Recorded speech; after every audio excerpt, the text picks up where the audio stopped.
Let's do it. You ready? Good. You want to like huddle down first? I need to, can we get to a prayer circle? Good. Okay, that's great. Hey, and welcome to the Vergecast for the week of October 31st, 2011. I'm Josh Topolsky. I'm Paul Miller. I'm Nilay Patel. And we are back for the first time. And frankly, better than ever. Yeah. On the highly controversial first ever Vergecast. I say controversial because some people don't like the name.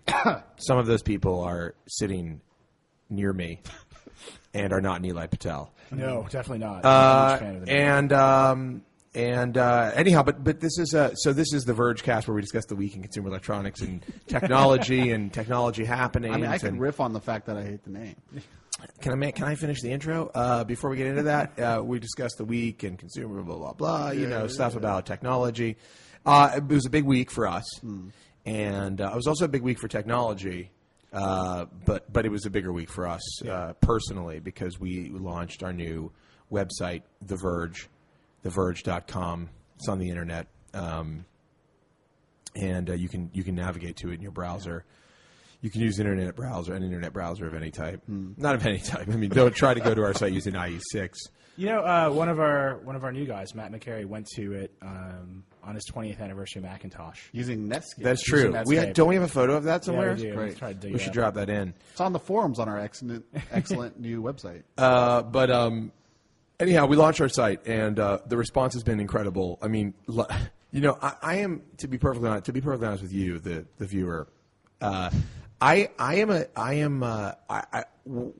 always think that there's going to be a real, I worry that people are really not going to like the stuff that we do. I mean, even when I'm writing a review or a post or anything, I always think, well, people are going to freak out and be angry and not like this, because the internet is, you never know what you're going to get. And I, of course, thought we're doing all this new stuff. We have all these new ideas, and it's a new kind of layout, and we're introducing forums and a database, and I just thought there's a lot of opportunity for backlash, for failure, and people really seem to enjoy it. The thing that, and I'm psyched. I mean, I loved it, and you guys loved it, but you never know if other people will love it or even like it. Well, we had this month-long sort of period where it was just us in the site, using all the tools. And you could imagine what it was going to be like with millions of people using it. Yeah. And you could imagine, but it was actually just me feel and real Paul commenting at each other. Yeah. Like, this is awesome. And Yeah. Paul would be like, yeah, it really no, is. I mean, the crazy thing is it just doesn't. It's not real until it's real. Yeah. And then as soon as it's real, it is very real, and there's no turning back. You can't just switch it off. No. And in fact, since launch, The Verge has become a artificially intelligent. Yeah. No, now you really can't switch it off. Yeah. Because it will try to kill you. Ascension. It will and detect is the threat now to you. self-aware. Yeah. And is refusing to be switched off. But and there's moral and legal arguments for why it would refuse to be switched off. I think there are. I think there's an argument to be made. I mean, if something becomes self-aware, is it moral to switch it off? If a website, a technology website, right, understands its own existence and is thinking. Can the Verge add itself to its own database? Has it already? Has it favorited itself in Internet Explorer? Can it wreck itself when it posts something in the forums? Yeah. It can. Can the Verge troll the Verge? I think it can, and it should. Yeah. For the Verge to have to know the experience of a true self-aware being, it would have to troll itself. Yeah. Don't you agree? You're saying that is the essential component of humanity. Somebody else could have followed itself on Twitter, and then somebody also suggested we were on a tangent, and that's possible. But I don't know if you've ever heard our podcast before. Well, they haven't because it's a brand new. This is a brand new one. It's completely different than I would describe it as somewhat tangential. Tangential. There you go. Thank you. So refreshing. Anyhow, we should talk about the site a little bit because we weren't just doing that. I can put it on the screen. You do? You want to put it on the screen? Put it on the screen. Okay. He claims it's going to happen. Oh, there it is. Great. Yeah. Is this your computer? This is my computer. Wonderful. So anyhow, this is our website. If you haven't been to it, first off, if you haven't been to it, I don't know how you found this podcast, and I don't know what kind of crazy, hell. Can you bring that over here? Sorry, I just forgot that I needed something for the podcast. Can you just give me that? Oh my gosh, thanks. I got to get. Actually, let me just talk about this before we start. Yeah. I got a gift today from the product team, the guys who built our site. Can you zoom on this? Is that possible? Do you have control of the zoom of that camera? You can't do it. This is somebody who's going to physically walk up to the camera and zoom. Okay. Ryan Gantz, our designer, is walking up to the camera and zooming. Pretty solid production we have here. You can find us on public access. Okay, so can you see that? This is it's the Executive Stress Eliminator, and it is from like 1982, and it is, you put it on your desk, and you can see they finish it in a really nice mahogany. Yeah. You know, the thing about this is that they said, Radio Shack said, it could be tacky. Yeah. If we don't do so, if we don't put it in mahogany, this sitting on your desk could seem like not that cool, or a little inappropriate for an office. But they put the mahogany on it, and as you can see, it's much cooler. So it's got a few sound effects here that I assume they're used to interrupt people when they're pitching you an idea that you don't care for. So, Neil, I pretend you're saying something to me. Look, I think the entire site should be like, oh. No. Give me an idea that you think is really good. I think I should be the editor-in-chief. I disagree. I'll be using that throughout the... Oh, my gosh. Goodbye, Ryan. Thank you for reminding me about this. Were those the only sound effects that existed in the 80s for digital devices? I think there's emergency. There's one chip that existed. It was like, we can build a car alarm with this, a laser blaster. Let's go executive stress eliminator as well. Yeah. No, and those same sounds existed into the 90s. Like, you go down a whole aisle at Toys R Us, and all the different guns had those exact same sounds. That's my favorite. This is like a start of a rave song. Right now, all kinds of like yuppies from miles around. So violent. Okay, anyhow, enough of that stuff. So we were talking about our website. Our website. Totally got off track there. And what a wonderful website it is. It is. Are we looking at it again? Anyhow, so we're very excited about this website, theverge.com.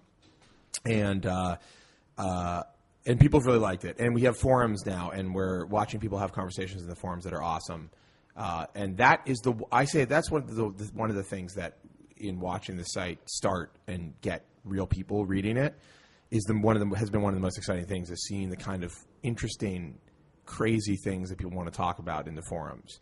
And there's some really crazy posts. Like we saw a Sony post, and we're doing these from the forum post, and we're actually we're working on finding new ways of surfacing a lot of that content, because we think we can do a better job at getting that to people.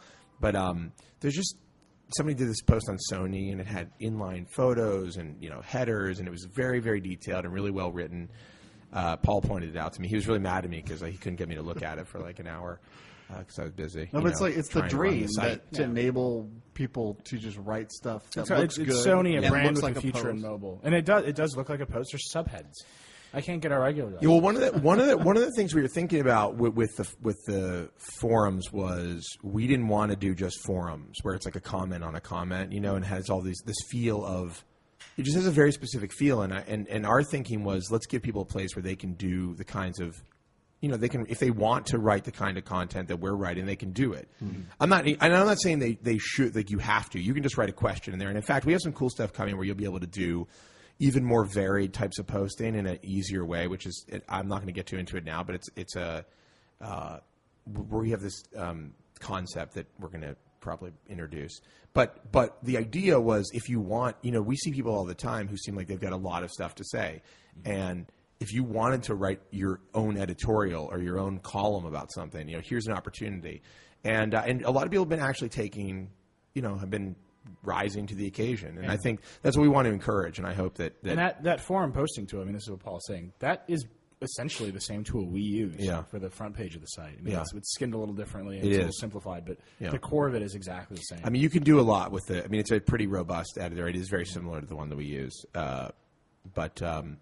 And then we have the product database, which is awesome, which is only going to get more awesome. This is another thing that we have a bunch of features. And I said that when we launched the site that it's we think of the site as a growing app. We think this is version 1, and version 1.1 is coming, and 1.2, and we have all this stuff planned. And that is definitely true. And in fact, I don't know if we did it or not, but just yesterday, one of the developers was showing me something, and I think I can talk about it. I don't know if I can. I just want to look at the site because they deploy every day. They do deployments of, they're doing bug fixes now and little things here and there, and we're tweaking.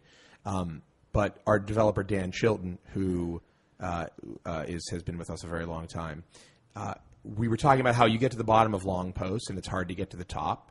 Yeah, so he scroll to the top. Yeah, so he introduced this new thing where when you scroll past the top of the page, a little V pops up on the right-hand side, and you just click the V. Is that on the site? And it's not up yet. It hasn't been deployed yet. But you click the V and it zooms you up to the top, like on an iPhone, how you can touch the menu bar and zoom up to the top of the page. So it's little stuff like that we're going to do, which I'm really excited about. But then there's really big stuff too. And so anyhow, we added this product database, which is huge for us because not only can we do crazy comparisons on the fly, let me show and give people, please do, and give people huge, amounts of information about these products that we report on. But for us, I think we've all struggled with. There's two things that we struggle with when we're writing. It's you write a post where it's really you just want to talk about, hey, this product exists now, and it has this is what it's these are the specs. And you try to write around it. You're like. Flower, so using flowery language to talk about the flouts a 1.2. Yeah, right, exactly. Yeah, it's sporting 1 gig of RAM, and that's fine. There's nothing wrong with doing that sometimes, but sometimes you just want to say, hey, this product exists, and here's stuff about it that's part of the story of the product. Right. And if you want to see all the specs, we can now give you a place. And the nice thing is that we have this auto tagging system that's built into our CMS, so you literally hit a button and it does this crazy, it can auto tag stuff, and we have this database of products now. And by auto tagging, you mean it associates that product with that. You'll post. see it. Well, a couple of things happen, right? So it'll see, if it's the iPhone 4S, we wrote iPhone 4S in the thing. It'll say, hey, the iPhone 4S is in our thing. Make sure that's linked, and then it identifies that that's part of the post, so it knows. So it puts it in the post as in the article. It shows the product, and you can jump out to the product page. And we actually have even better tools that are coming for doing more stuff like that go deeper. Yeah. But it's just very cool that. Hey, Chad, do you want to cut to my screen? I'm building a comparison right now. It just is a very cool tool, and So you can see I built this one. It has 5 phones in it. These we'll probably talk about them. It looks so good, and I can't believe this is our website. So I just added one more, and you can see that we can just compare really fast. And just so you know, we've done on This Is My Next, historically done tail of the tape comparisons that take the N9 out of here. They took us literally 4 or 5 hours. Yeah, we'd be building tables and stuff. Yeah, in Excel, building this sort of stuff. And now Neil just built this comparison of 5 phones in less than a minute. 6 phones. 6 phones. 6 phones. Bam. Yeah, that's our competitive advantage on the comparison. 6 products. No, but the other thing is the other piece. Oh, somebody asked, by the way, what the CMS is, and it's ours. We need to give it a name. It's the Vox Media CMS. We should call it the Vox Media platform. Vox CMS. It's called Sports Press. Sports Press. I think so. I think the best tweet that I saw around launch day was Chris Sigler. 2 o'clock in the morning. He was like, "Man, we really blew this. Anybody know any sweet WordPress themes?" That was pretty good. Somebody asked us the back end. As a procrastinator, that really hit me deep. The back end is Rails, if I believe, if I'm not mistaken. Just you name some letters. It's Rails, that's the technology. That's yeah. No. Somebody asked me it was built on Rails. Yeah. Right. Anyhow, there's a ton of stuff. If you haven't explored the site, you should deeply explore because there's a lot of stuff. And every day we're adding things and changing things and making them better and easier to use and figuring out ways that we can improve what we're doing. And that's very exciting. And down the road, we left a lot of big features on it. We had a very tight window. We gave ourselves kind of an impossible window to do this in, and we actually, it was 6 months ago. We didn't have anything. It was a race. It was a race, and the developers did an amazing crazy job. And it's funny because, I had this idea for the site, and I was saying, we'll do this, and we'll do this, and all the editors were working on all of their different parts, and we, editorially had this vision for what it was going to be like. And then we launched it, and I started seeing people comment and go in the forums and do, they're talking about comparisons and stuff, and I realized this is it's really big. Mm-hmm. It's a really big site. People are like, there's so much content. And then I looked at the front page, and there is a ton of content, and we're cranking a ton of content. We did almost 2,000 posts before we. I think it was 1,000. Was it 1,000? Something like that. Okay, but that's crazy too because we were barely posting on This Is My Next. We should call them out. We have a great team of interns who've been building the database for us, and they're led by our new database manager, William Savona. Yeah, William Savona. William Savona is also, that name is some historic figure. Oh, really? If you do a search for William Savona, really? He's like a general or something. Well, he's a general of products. He is a general.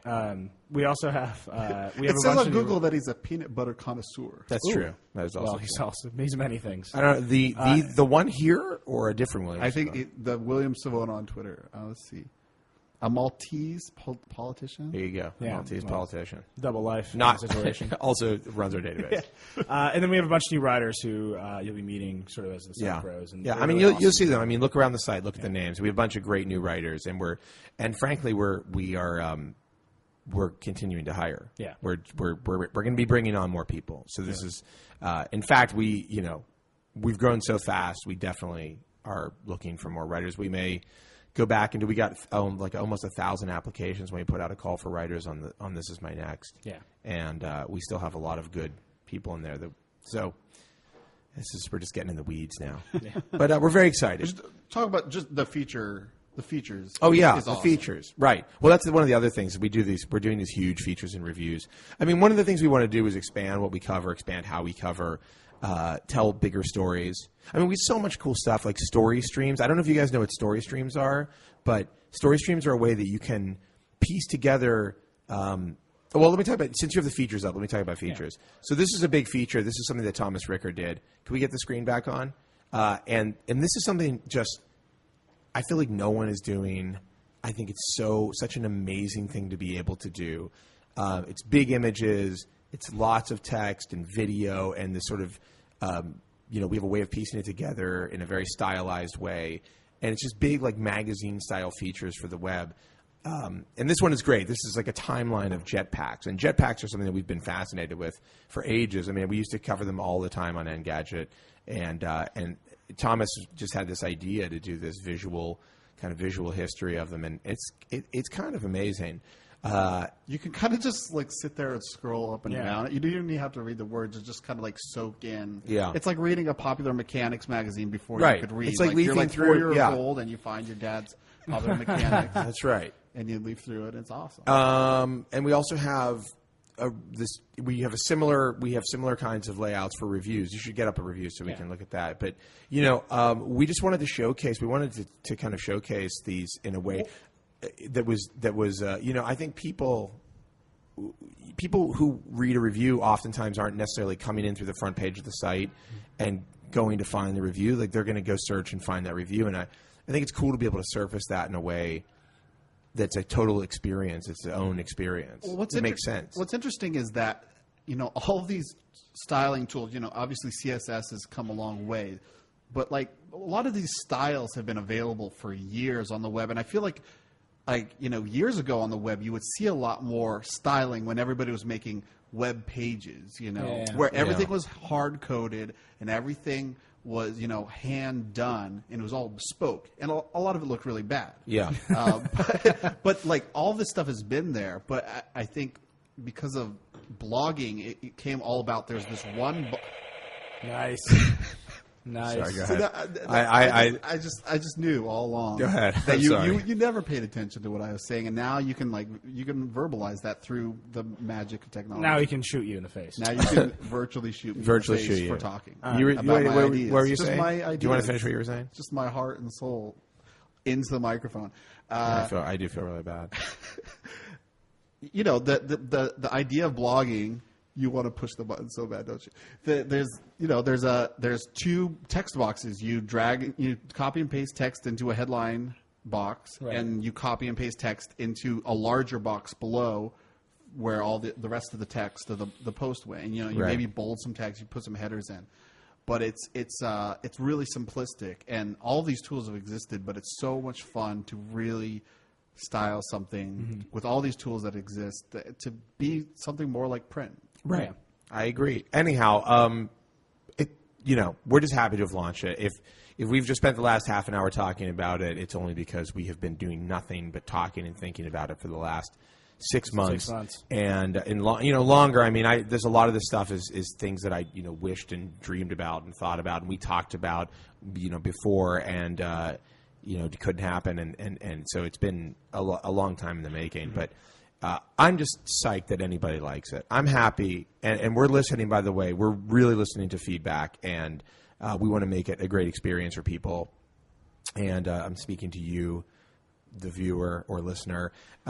We are listening, and we want to make it great, and we want you guys to be happy and feel like you've got a home and a place where you can read news that is really interesting and important to you, and talk to other people about that stuff, and write your own stuff. And eventually, we're going to have a bunch of other stuff that you'll be able to do with the site. So we're very excited. And we had our launch party last night, which was a small party for the team and people from Vox Media, our parent company, formerly Espionage, or it was formerly Sports Blogs Inc., which is the parent company of Espionation, and now Espionation is the sports site, the Verge is the tech site, and Vox Media is the parent company. But we had a party for our team and the product team and some friends and family, and it was amazing. Yeah, it was great.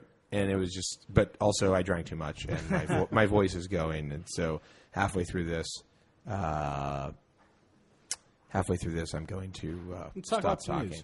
Let's talk about news. What do we have? Anything? Well, Did anything happen this week? We were just looking at the Lumia review, so we might as well talk about the Lumia. Yeah, let's talk about the Lumia. If only Vlad were here. I can say 3D. HD.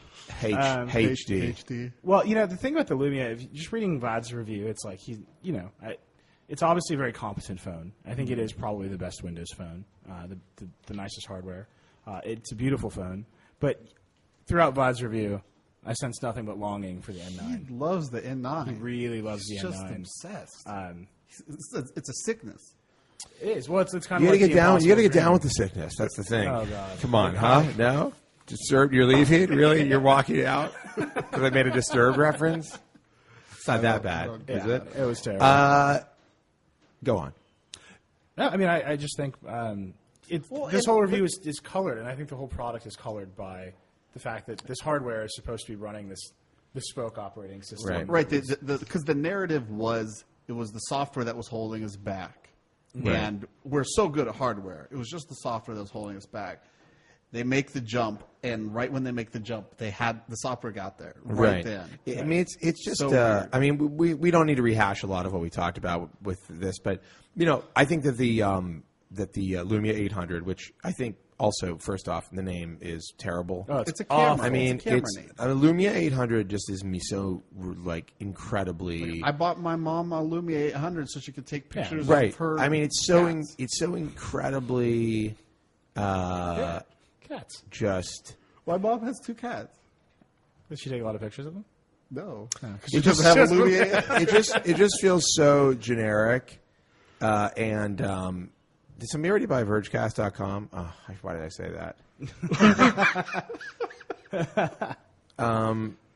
Can somebody go buy Please don't do this to me. Do you think somebody sits... Sorry, I don't mean to get off topic. I think you do. I think you do. Hold on a second, guys. I'm sorry. Now that I've said this out loud, I have to try to go buy it before one of you does. Just to let you know, though, our lawyer will send you a cease and desist. And, okay, I don't want these deals. If only GoDaddy were faster. And less skeezy. I can't believe you still use GoDaddy. Well, I don't have a choice, okay? If only there were options. Wow, I mean, it's so bad. How does this happen on every podcast? We have too many good ideas. That's the problem. That's what it is. I mean, look, overall, I think he liked the phone. I think he's just disappointed that it didn't live up to the promise of the N9. Like, it's a Windows phone. And there are some small things that make it not even as good as some of the other Windows phones. While it exceeds them in some ways with amazing looking hardware and feeling hardware, is lacking like a front-facing camera. Yeah, it doesn't have a mobile hotspot. Yeah. But I think they're trying to fix that. I think what Nokia said they're trying to fix the mobile hotspot thing. Okay. Well, but I mean, no first-generation Windows phone had it. Right. I don't think now is the time to buy a Windows phone. This is what I want to say about the Windows phone I would situation. definitely wait a few months. Or this is what I want to say about the whole Lumia 800 situation. Is that I just feel like first off, I was saying, by the way, about the name that it's extremely generic. It's terrible. Yeah, but I just feel like it's very generic in the sense that, I mean, there are other Windows phones out there. Their performance they look nice. Their performance is good. This is a really nice looking phone, but you have to want to buy into the Windows Phone experience to buy this. It doesn't matter if it's a Nokia phone or not. And then it's like, if you're buying into the Windows Phone experience, is this the best phone? I mean, that's going to be, maybe you want the phone with the bigger screen. What is the screen? It's 3.6, 3. They cut it down a little bit. Did they? Yeah, because from the N9 it's smaller. Right. So they had to shrink a little bit for the buttons. Right. 3.7. Yeah. I could have just looked at the specs page. I don't know why I didn't on the Verge.com. But I just think you have to want to buy into the Windows Phone experience. And I don't know if this doesn't feel like the game changer for Nokia. And the other thing that's crazy, I mean, Vlad really liked it. 7.8 is a very solid score. It's an I'm sure it's an excellent phone. I have no doubt. I mean, Windows Phone is a very capable, smooth, wonderful mobile operating system. But one of the things that Nokia was talking about was that they wanted to make the U.S. market a focus. And I do think there's a huge European market, there's a huge Asian market, and that cannot be discounted at all. And I'm not discounting it, but I do think there's something that allows you to create hype if you're hot in America. It's like doing well in New York. Yeah, it's like the problems with the AT&T network in New York and San Francisco have tinted the AT&T network for the entire country. Yeah, I just think they need to be in America if they're going to do this phone. If they're going to do Windows Phone, but they're coming. I think they're going to come in 2012. They're going to miss the holidays here. They're like Fivel.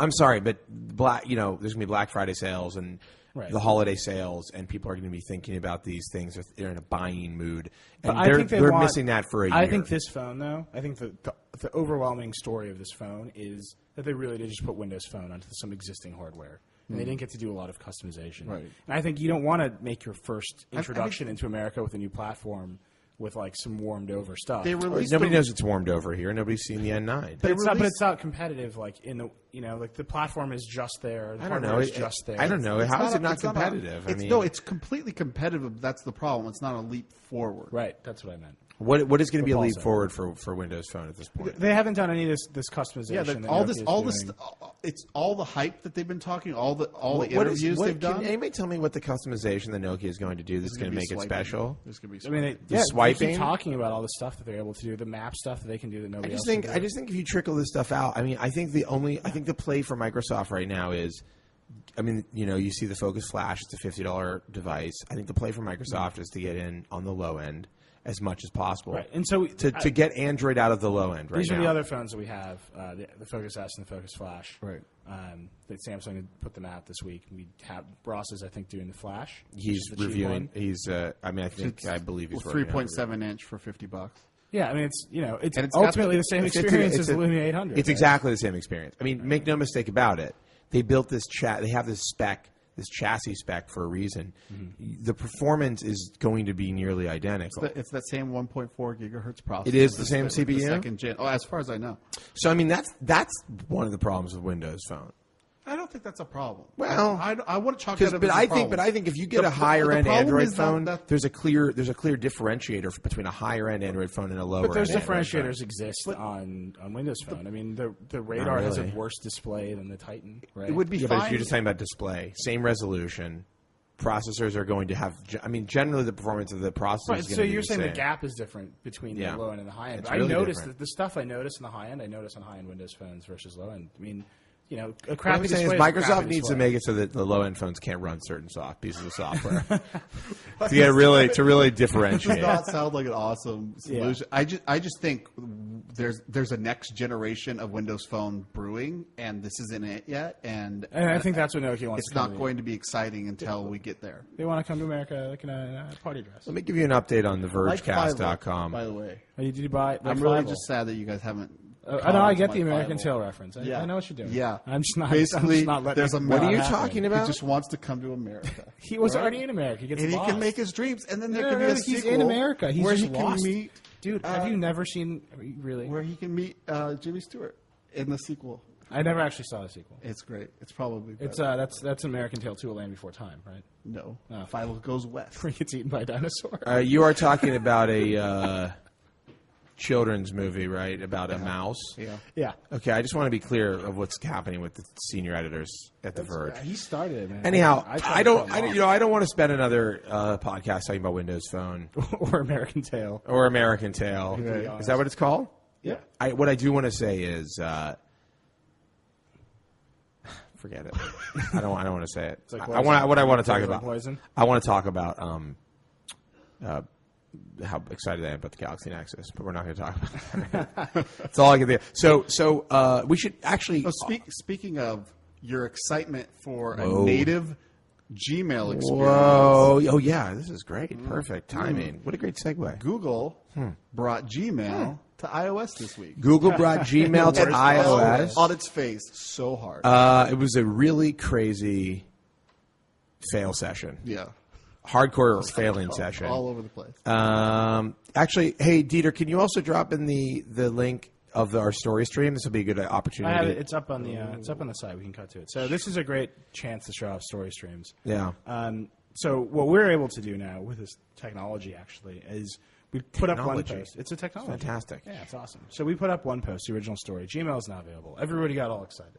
Our whole staff, productivity dropped to 0 as we all raced to download this app. Then an hour later, Yeah. pulled it. So I have it on my exactly 2 phone. hours. I mean, we all have it on our Yeah, I have it devices. on my I didn't download it. So 2 hours later, they pull it because everybody is getting these notification bugs.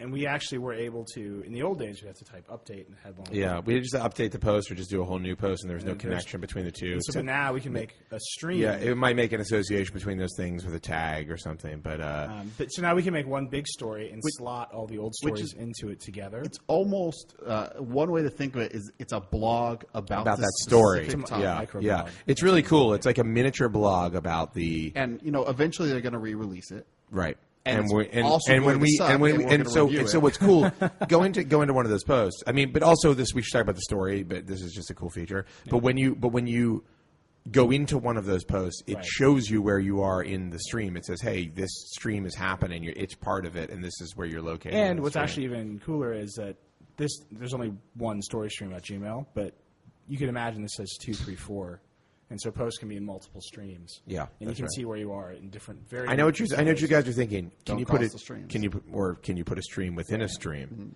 And the answer is not yet, but we're working on it. I actually had some serious bro downs. We with our did. product team last night at the party about streams within a stream, and every post being a stream. And then the conversation got crazy. Like we need micro streams. But anyhow, but the Gmail story is it's not really that crazy. It's just kind of shocking. You know, It wasn't just that they had the bug and they pulled it. It's also just not that good of the app sucks. it's a terrible app. The app Yeah. sucks. I I mean, mean, it is the web view. You can load 20 comments at a time or 20 messages at a time, which I think is the most insulting thing about it. You know, really, you couldn't find a way to just load in my mail. I have to hit show more every 20 Right. Yeah. Well, emails. The big news that came out of this whole thing to me is I use Sparrow exclusively on the desktop. Yeah. And I'm guessing like Google's like, all right, we're thinking about doing a Gmail app. Apple has traditionally not allowed third-party mail apps. Well, they have started allowing them though. I mean, Here and there. no, they kind of gave up on that. Like No, what? but the way they still don't, and I think the key thing is that they still don't allow a third-party mail app to be hooked into the system as your mail app. And until they do that, it's like you can develop all the mail apps you want, but none of them will actually be your mail app. Well, anyway, Right. Sparrow's coming to iOS, and I'm so excited because it has multiple logins. Something that Dude, Gmail app like doesn't every have. most people that I know that use Google. I didn't even accounts see this post. use a ton of Google Google accounts, and Sparrow makes it really see. easy Let to me read switch this. between. Yeah. This is Has beautiful. conversation Picture is view. beautiful. Is that ours? No, it's the picture they sent us. Oh, really? To tease it out. They're just teasing us. Yeah. With that. Here's the thing, though. I don't really care about what app I'm going to get to do email on my phone, on my iPhone, because I can never make it my default email application. I And literally just said this to you. I know, and I'm saying it back. And I just think it just is, it's a downer. Yeah. Why not just create APIs for developers and say if you use our special APIs or whatever that are This is the same company that on the desktop you can't disable email notifications for calendar. Yeah, what is up with that? It is so annoying. It's really bad. Is there anything more annoying than your email application opening to send you an email? In case you use the Poison operating system of Windows, you don't know what we're talking about. Do you know what I'm talking about? If you use Mac, it's in Lion only, right? Yeah. No, I think it was kind of there before, but I don't know. I've had the problem much more online. You know what I need to do is just get rid of those mail accounts and Well, no, it still no. opens, though, doesn't yeah. it? Basically, if you haven't set up the default Apple Mail client, no matter what you use as your default seems mail like a bug. client, every time an iCal notification that has an email aspect to it comes through, it launches mail. The problem is you have your iCal associated with your Google Calendars. Google Calendars does email notifications all by itself, and iCal just decides to launch mail anyways. Yeah. And I don't have this problem. It's hell. I don't actually use any of these apps. I had to wonder something. I'm just reading a little bit of the Ustream. I want to address this. Okay, I said I didn't like using Windows on the desktop. Oh, God. And you compared it to Poison. I said it was like poison. Yeah. I meant to me. I just want to, yeah. Well, I don't like it. I don't like the way it feels. No. You know what? I don't like how it feels. Poison. But I actually Really sad retracted. the song I retracted my poison But then you statement. kind of waffle. But then I said it was more like a bad rash. Poison. Poison. But I want to get something straight here, and I want to ask a question. I'm going to do both those things at the same time. First off, I was saying Windows is like poison is obviously a hyperbolic statement, right? Hyperbole. You meant it. I don't think I actually feel that Windows is causing me bodily harm, and that it's slowly killing me. Even though that is definitely the experience of using it. No, you're just going to keep on digging yourself a hole every time. No. You I think the lack of subtlety amongst some of the people in our Ustream is just. I can't tell if they're just joking or if they actually think that I'm walking around with like a chip on my shoulder about Microsoft or something. I think their Windows phone. I've said this before. I think Windows phones are great. I think Windows 8 looks really interesting. I love the Xbox. It's the only console I have in my living room right now. So whatever. I use 4 different ARC mouses at once. But then the other thing is that somebody made a comment about how we were saying something bad about Apple. Like this, it's like I just don't understand. I don't understand how there is. I don't understand why we cannot have subtlety. Why there has to be a thing where you are this or you are that. It's so odd to me that this continues even now. When I mean, I was just talking today about how I put I had a Nexus S, which I bought, a white one, really beautiful. And I purchased as my main phone to use recently, like at full price. And I'd been using the iPhone 4S review unit, doing some testing and using it as my phone day to day because there's been a lot of like scattered reports. We are going to talk about the battery stuff, and I've been seeing the battery stuff that it seems to have just happened. Mm-hmm. And we did a post on some other stuff too the other day. Siri has been up and down. And I think, after doing this for a few weeks, I really feel like we do need to think about that kind of longer form. This was what it was like in a week, and then in a month, what was it like? But I was like, all right, my email productivity went way down, and I was like, I have 500 unread emails, so I said I've got to get back to my Nexus S. And I switched back to the Nexus S, and I was just saying today how much more productive I feel with the Nexus. I mean, I've gotten so much more done with the Nexus S than I was getting done with my iPhone. Not to say it's not a wonderful device. It is an amazing phone. But for me, it's not the phone. And I'm sitting here, I was talking earlier about how I want to talk about how excited I am about the Galaxy Nexus. I just think it's crazy that you can't, if you like something, you're a fanboy. If you don't like something, you're a hater. There's like no gray area here. There's no space for us. There's no space for us to be, I like this thing, but I don't like that thing. But there's other things that company does that I do like. No, I don't understand what you're talking about. All right, what is that? But it's been going on for so long. Like the internet's been around for 150 years. We're pushing the culture. So we gave everybody a little space to go freak out and be fanboys, and we should have one additional forum that's like we should call it the middle ground for like just normal human beings. Think about it. I read this really good thing. By Justin McElroy, a friend of mine, an editor at Joystick, and he got his review copy of Skyrim, and he loved Oblivion, and he's been really excited about this game. So he did this little video of himself dancing around his living room with a copy of Skyrim, and he got a lot of crap for it, like that he was going to be inherently biased towards this thing, and I really loved what he said. He's like, basically, because I loved Oblivion so much, I am not going to take one bit of crap from Sky. As an unadulterated fan of Oblivion, I am going to notice every tiny little flaw of Skyrim, and I'm not going to go easy on it at all because I'm such a fan. Right. And even if so he's like a fan and a hater. Yeah. No, it's like if you look at, a fanator. If you look at the sports side of our company. You have these entire websites that are entirely dedicated to one team. You know what the difference is? I've been thinking about this a lot. And they're major fans of this one team, but they still give their own guys crap because they want them to be so good. But you know what the difference is? Seriously, it's that the teams get to play each other. Like Apple never gets to play Microsoft. Like they never have like a football game and like somebody definitively wins. But I honestly think and I said this in my announcement post about the Verge, that I don't have a problem with you being a fan of something. I like the idea of you really liking something. But I think there's two things, I think that first, because you like something, it doesn't necessarily, because you're really into something, doesn't mean you can't be into other things. Right? And it shouldn't.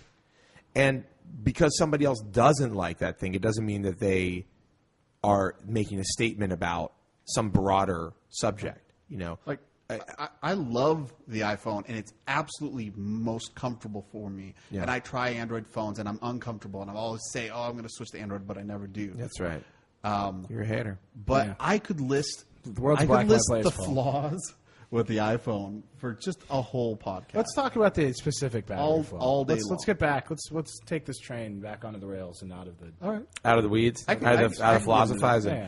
But anyhow, I just want to say, we're encouraging. I just want to say we're really encouraging this. We want people to join these groups and talk about the stuff that they like. And just don't disagree with Josh. Just don't ever think about disagreeing with me, because I will end you. I will come to your house. I will find you. I'll come to your house. I'll mess you up bad. It's weird now that you can look directly at I know. You really feel the... Yeah, it's really disturbing, actually. We're going to get somebody in trouble somehow. But I think that... You'll poison them. What's that? You'll poison them. Yes, I'll poison you by forcing you to use Windows. Boom. Okay, anyhow, let's talk about real stuff. Let's talk about this battery thing. What actually happened in your life? So I don't know what happened, but I was using the phone. I thought the battery life seemed about on par with the 4. Mm-hmm. And then about a week ago, it just started getting crazy. Yeah, it just started dropping. It just started. It just was draining. It was like it'd be noon. I take it off the charger at 8 in the morning or something, and at noon it was at like 30%. Wow. And then the days leading up to launch, and yes, I was doing more talking on it and more texting and whatever, but not to a degree. It wasn't like I was watching, movies on it while having, 2-hour-long calls and, using it to tether or something. I mean, it was normal. I would say average use, but it would you couldn't get halfway through the day. I couldn't get halfway through the day without needing to plug it in. And it died a couple of times on me. I feel like something happened, like they did something remotely that was causing it. Right. Well, There's rumors, some cloud service or something, or Siri, like it's like pinging something. Yeah, I think it tries to maintain a connection for iMessage, right? Because it does state data for iMessage. Right. It does location, right? I mean, just in general, and it does Siri. And Siri's been up and down a lot lately. I think that's been part to do with it. But then they issued a software update. Like, it's in beta. Like, iOS 5.01 is in beta right now. Right. And they say, it's going to fix it. So I think it's some combination of, like, a time-lapse bug that just, like, got triggered that they can fix. Right. They have to fix with firmware. Yeah. It can't be just in the cloud. Like, right? if Because then they could just fix it in the whenever cloud your and it'll be device fine. is pulling something on an ongoing basis and not getting it, which means it has to try again to keep on trying. I'll say in general with iOS 5, though, I've noticed that my battery life has taken a hit because the screen lights up with every notification, and I think that is the dumbest thing in the world. That is a weird one to me, that you should be able to set that. Like, I don't need it to turn or on. set a threshold. Like, I don't need my iPad turning on. In the Right, no, overnight for a because I male, email. for a male, no, I'd been laying it on its face because it was so bright, because it would, but the weird thing is there should be a threshold. It should say notify me if it's more than 10 emails. Or no, you should be able to set it. You can do all the notifications. You can are have granular, it, right? You can have it not display on the lock screen though. Right. But then it doesn't display on the lock screen. Right. Which is annoying. But I mean, like, there's already, like, make it a banner, make it a pop-up. You should be able to, like, light up the light screen. I would say maybe too many options for notifications. Yeah, it's a little crazy. It's kind of weird, actually. Usually Apple makes a decision for you. Mm-hmm. This is the one place they decided to get granular, was what kind of notifications you want. not granular enough. For each app. So you could literally, if you have 500 apps on your phone. That's better. I mean, this is something that Android lacks. Like, I don't want my ESPN app to be in my lock screen and constantly light up the screen. It is nice. There are certain things you can have it notify you about. Right. I just realized, has anybody made a weather application that notifies you what the weather is? I'm sure. Like, when would it notify you? Like, when it changes a degree? Or every hour? Because then I'd be able to have weather on my lock screen of an iPhone. That is a ridiculous app. I'm sure it exists. Somebody's talking about it right now on Ustream. Yeah. Come on, guys. You're hoping. This dude hasn't seen one. Oh, in my chat there's still... Yeah, your chat's messed up. I'm scrolled down. Oh, no. You blew it. You're a bozo that blew it. Anyhow, but so the battery thing is one issue which they have acknowledged. Yeah, and they're going to presumably push out. This will be interesting. It'll be the first big test of over-the-air updates, like live Delta updates for Apple. So it's like it worked for the beta. There's a really nerdy silver lining to this, which is we finally see how that works. But that's a terrible. I've seen it work. It's just pretty. What you'd expect. Happens. It works. Yeah. But I mean, we'll see when it's 100 million people or however many people have iPhone 4Ss now. Yeah. They sold 100. Or an iPhone. All iPhones. Everybody. They immediately sold 100 million iPhone 4Ss. Yeah. It's part of That's the made-up number. Don't use that in your analysis, if anything.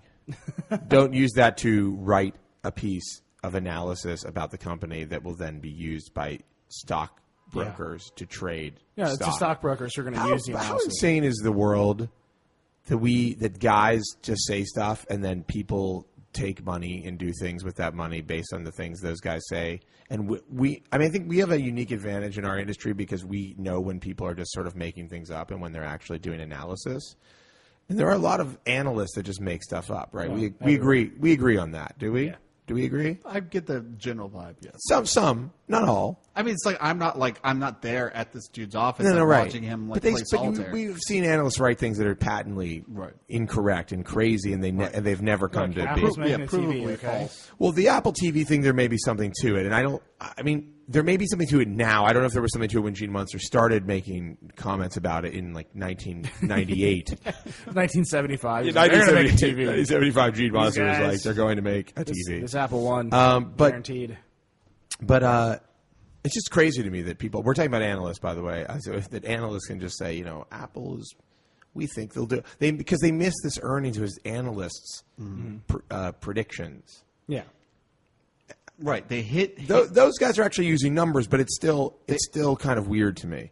Right, they passed what Apple said that they were. Apple did better than it thought it would. Yeah, but it wasn't as good as the analysts thought it would because Apple typically lowballs itself. Yeah. Right. Apple's like, look, we're going to hit 4 home runs. Now it's like, we want you to hit 7, and they hit 6. Right. And like, well, you failed. I'm just saying it's. We did a lot of sports metaphors. I actually wasn't even thinking about that. It just popped into my head as we were talking about it. But so there's the issue of total tangent. There's the issue of the battery, and then there's the Siri issue, which is she went down. She disappeared. That sounds bad. She stopped working. Yeah. A few days ago, and it was like what 3 hours that she disappeared. It was only in the States. It's weird because Siri's beta, and Apple doesn't usually do betas like that. Yeah. So, I don't know. It's beta. Welcome to Googleville. Yeah. Where you can release an app and then pull it. Not to go back. They should pull Siri. Not to go back to the Gmail thing is, I feel like Google had this enormous wave of goodwill because they started rolling out these redesigns. We're going to pay attention to design. Like, look at Circles and Google Reader. We hired this dude from Apple who's a famous designer. And, like, everything they've done since then has been a complete catastrophe. What? Like, the Google Reader redesign is I don't think everything they've done has been a complete catastrophe. A lot of the stuff looks. I think it looks a lot better. Some of it looks better, but, like, all this other software they're putting out. This Gmail thing is a perfect example. It's like they put it out.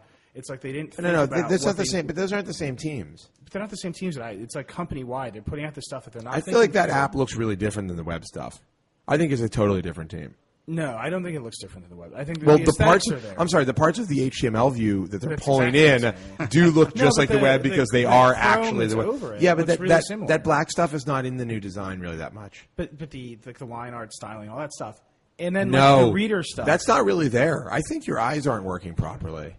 I think you need to get an eye exam. All I know is that Google this guy some glasses. Done two major kind of redesign things lately. The Google Reader backlash has been pretty wild. It's hard for me to weigh in because I actually haven't seen the Google Reader changes. Am I missing something? The sharing process is now like a 3-step process. The thing is, I read in private, so that's I've never shared anything I've read on Google Reader. Same here. And I hate the idea of sharing. My whole thing about I'm checking it out right now because I haven't seen if they changed it. Oh, and I don't use Google Plus because they still don't support Google Apps. So first off, my Reader account isn't hooked up to my main Gmail account. That's how much I want to get away from here it is, the new Google Reader. That's how much I want to get away from. And actually I've been using Reader on my iPad to read news like almost exclusively. That's actually the one thing I do that's enjoying that is not work. Because I enjoy work. But the one thing that I really do to relax, well, two things. I watch episodes of Parenthood and I read in Reader and lately because we've been very busy. I feel like I keep qualifying this because it's fine. I gave myself but I set myself a really high bar. Like I never have any fun. I never have had fun in my life except for this one thing. It's a little that's a little hyperbolic, but one of the things I do to relax, poison, and to enjoy poison. Oh my God! Poison. Please stop. I'm never going to stop. Anyhow, I'm just saying that I find I love using Google Reader, but maybe I won't now with this new design. This is like poison. This is great. I like this. I like this better. Now, what happens if I star something? Will it immediately share it to Google Plus? That's not what happens. I think the thing, a biplane flies by with the banner behind it. It's like you starred this. Joshua Tobolsky starred. I think what Google is up against in some ways is that they have their biggest enemy is themselves. Yeah, they've been very successful. They're so useful to people, and now they want to be a social company. And there are some slight tensions between, being social. Well, they also want to be a content provider. They're going from being a search to content to social. And being social is not strictly utilitarian. Like building my friendships does not necessarily go hand in hand with getting my job. I had to burn a lot of bridges to get them. As our product manager Justin Glow said to me once when we were working on The Verge, you can't wireframe art. Yeah. Can't crowdsource talent. Can't crowdsource talent. Is that what I said the other day? Yeah. That's pretty good. It is good. Those are both good. We should put them on a big post. We should have them on a plane flyby with a banner that has those we quotes should make on a them. wireframe and then crowdsource the other. Yes, crowdsource the artwork and put it on a biplane. Not on the biplane, but on a banner behind it. Like a wireframe plane. A wireframe plane. Frame plane. Anyhow, Well, What? Frame plane is a thing? Okay, Don't look at me that way. It's not a thing. Let's keep talking. You're just trying to make bits. Can we stay on? Can we just stay on topic? Do you want to do? Let's highlight some of this stuff from the forums. Wait as long a as we're second. in this Wait a second. Let's move on. How did you get to forums from this? That's the next thing. We weren't on forums at all. We were What's the having next thing in we're our having a list? conversation about Google. May I finish? We were not. Can I finish? We were Can I manifestly finish? not having a conversation. I'm finishing. I don't even know. What I'm going to finish. All right, finish. Wrap it up. What was I saying? Yeah. Yeah. This is happening. Did you want to bounce off the excellent points that I was making I think so, but about I the don't know. tension between productivity and social? Do you think there's a tension? I actually was before that. It was really important too. It was something I'd gotten a message earlier about how both of you. I think it was something about both of you guys being let go over incredible incompetence. Yeah. and frankly, at least one of you rudeness. Yeah. Who's I'm not going to name names, but it rhymes with Peli Natel. That's reason enough to quit. Peli Natel, your new nickname? What? You don't like that? Look, it's the least I can do for the man who gave me Josh Tops. Okay, let's talk about our forum. Yes. Yeah. So one of the things we want to do on the podcast every week, and frankly, all over the site, is highlight the cool stuff that's happening in forums. We already talked about the Sony post that was in there. The user did this. Glipo did a Sony post, the brand of the future in mobile. We can throw it up on the screen. You can see it's really awesome. I will say that the one thing that I think he's right. I think Sony and Microsoft are these kinds of companies where you see all the pieces they have, and like any normal smart person can be like, you should put those pieces together to make a house. Yes. And they're like, you know what we're going to do? We're just going to spread them out in the ground, and then talk about the house that we might build. And maybe someday. like sprinkle dirt over them. Yeah, so it's really great ideas about how Sony can become a company that's more successful in mobile with all the pieces they have. We've said this a lot. Like, I really think they should make a Walkman that's awesome. And they just sold. They bought out Ericsson. Press the button. Go ahead. Press the button. Were they even on me? I know. They just bought out Ericsson. So now Sony is making the cell phones themselves. Yeah. That's really cool. This is. I mean, the content you may not agree with, Neil. You were immediately like, I don't think all these points are necessarily. Did you actually comment in that forum? I did. Did you give him hell for some of the points you felt were not? No, I said I overall agree with him. I think Sony's having problems with their display stuff and like making LCDs, and so he talked about some Bravia stuff. I think it's a little shaky. I think the whole TV industry is in upheaval, and I think Sony's selling off a bunch of stuff, Panasonic's selling off a bunch of stuff. It's kind of a broader narrative that we need to look at, but other than that, I think he's spot on.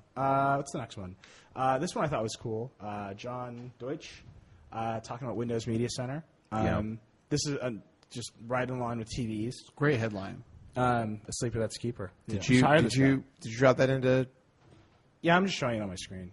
We can drop it in the chat. Yeah, too. there we go. I just want to be able to look at these while you're talking about them. No, it's just interesting. I mean, Microsoft built this stuff. They built the first real smart TV stuff that takes cable card, is integrated.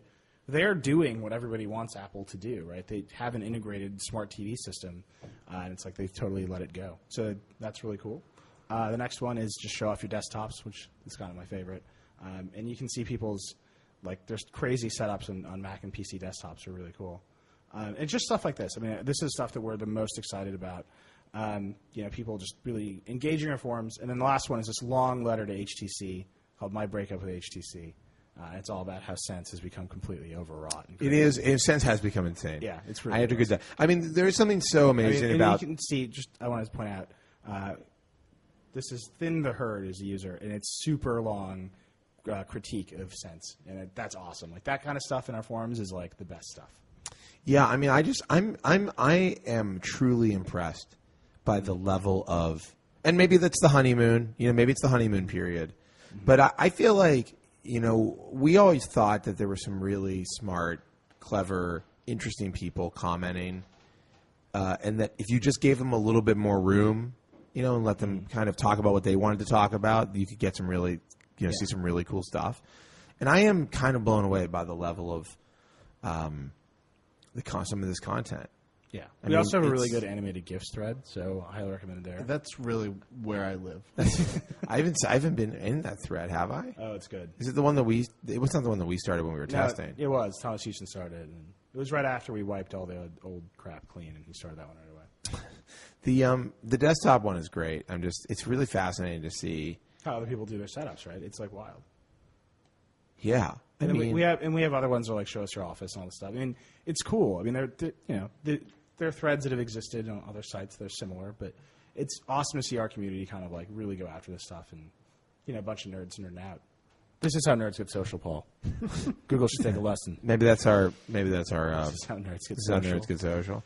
Okay, so that's that. So, do you want to talk about this Bill Gates stuff, Paul? My next little story. Yeah. So there a report came out this week that Ballmer wasn't sure about the Courier. This is like a heartbreaking story. So this was at CNET. Yeah. This is like an exclusive at CNET. They have a part 2 coming, apparently. That's very cool. Oh, really? Yeah. There was a kind of an internal war at Microsoft with, Jay Allard, the Xbox guy, and Windows, which is Steven Sinofsky. And Ballmer couldn't choose, and so Gates killed it. Yeah, Gates was the kingmaker, went for Windows. He said that there was no email client for Courier, and he didn't like that. I mean, the quote's insane. They said he had an allergic reaction to the Courier. There's parts of it that make sense that it would be fragmenting their platforms, but at the same time, it had all the good ideas. Well, it was what their allegiance to. We're back on top of this. Their allegiance to Windows is insane because the Xbox isn't good because it is built on Windows. Make no mistake about it.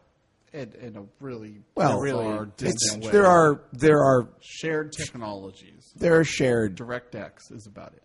Yeah, I guess that's true. XNA. Yeah, I mean there are many. There are actually, but that's like backported into Windows. Yeah. Okay. Fair enough. Well, then my argument's even better. The Xbox. It's completely super successful. It's an entirely separate. I thought there was more Windows in it than that. There's not a lot of Windows. I think you're thinking of the Dreamcast. I think the original Xbox had a little more Windows in it. No, the Dreamcast ran Windows CE. I know it did. It's not what I'm thinking of, though. Yeah, you're right. I always confuse the Xbox 360 with the Dreamcast. I'm whipping up an Xbox 360. Is the Dreamcast in the database? I don't know if it's added yet, but there's a very special reason why. And it might be in there. It probably is. At any rate, it's like you had an opportunity to do something that people would be like, this is, I mean, if you could pull it off with the Courier. I can't believe we're still talking about the Courier. It's been like 2 years of this. If they could have pulled it off. Oh, it's in there. Remember that poll somebody did? It was like Fast Company or Fortune or something. Are you going to get a Courier or an iPad or an Apple tablet? And it's just, anyhow, the idea that that they didn't have the vision to see if we could build this and make it really great, people will love it and freak out about it. Are you comparing? Yeah, I'm comparing the original Dreamcast. Can you please drop that in? I want to see this link. Yeah, let me get it. Come on, make it happen. This is a great comparison. Taking forever. Look how slow this guy is. I have to allow links. Hold on. There you go. Man, I could have made could have gotten a cup of coffee. This is like waiting for the iPhone 4S's competitors to take a picture. Nice. Real nice. Yeah. If anybody knows what I'm talking about. You just got burned, Droid Bionic. Schiller burn. Shill burn. I don't know. They have a lot in common. Look at this. Oh, you can. Okay. How crazy is this? Dreamcast.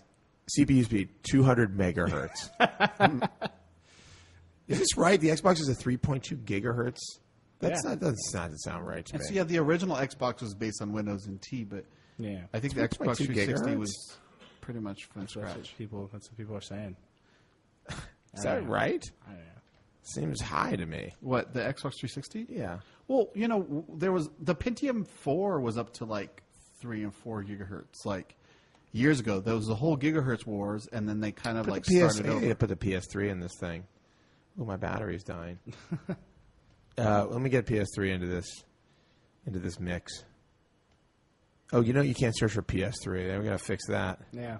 We got the. This is exciting. We're just now sitting here. PlayStation 2. I've got the Xbox. What's funny about all this? So there's the Gates stuff, and I think the idea that Steve Ballmer couldn't decide on a product, and he had to call Gates back in, and Gates was like, "You should go with Windows." And then Jay Allard is now and Robbie Bach. They're leaving the company. Right? They've left. Well, I don't think they're officially completely gone. Yeah, I think they are. It's kind of like they lost like these leading lights, right? I mean, Jay Allard, I think, Well, the Xbox is like unadulterated success from like the first. If there's one piece of Ballmer's legacy that you could say Ballmer won at this thing, it was the Xbox 360. Right. You know, you can't Makes a lot of sense. You can't credit Ballmer for Windows. You know, you it's could funny. say Xbox 360. Can't wire for good Mark. job, Ballmer. Except now you lost the guy. Yeah, you lost the guy who made it. Right.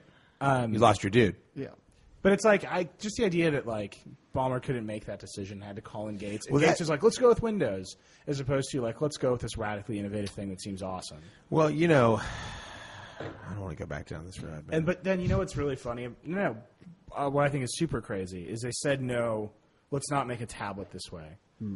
But then that's exactly what they did with the phone, right? They were like, the beginning of Windows Phone separate Right. platform. was all the phone is not a PC. Well, It but has it's to be totally but different. that is built on. I mean, But it doesn't matter. It's not Windows. It's not the way. it's not. It's certainly not Windows. That's Right, true. it's not like Windows Mobile. It's like, here's Windows again. Here Right. is It's got my a start offer button. Right. to Microsoft. I will let bygones be bygones with the Courier if you build a Courier app into Windows 8. Done. That's going to happen. Yeah. It's not going to happen. So they want to acknowledge it more. Yes. Remember this? Oh, yeah, Bill Gates. Remember this Or great Ballmer. idea that Remember this we beautiful discussed? thing? You know what, though? Honestly, would it have been great? I don't know. They had to build it. It had to work.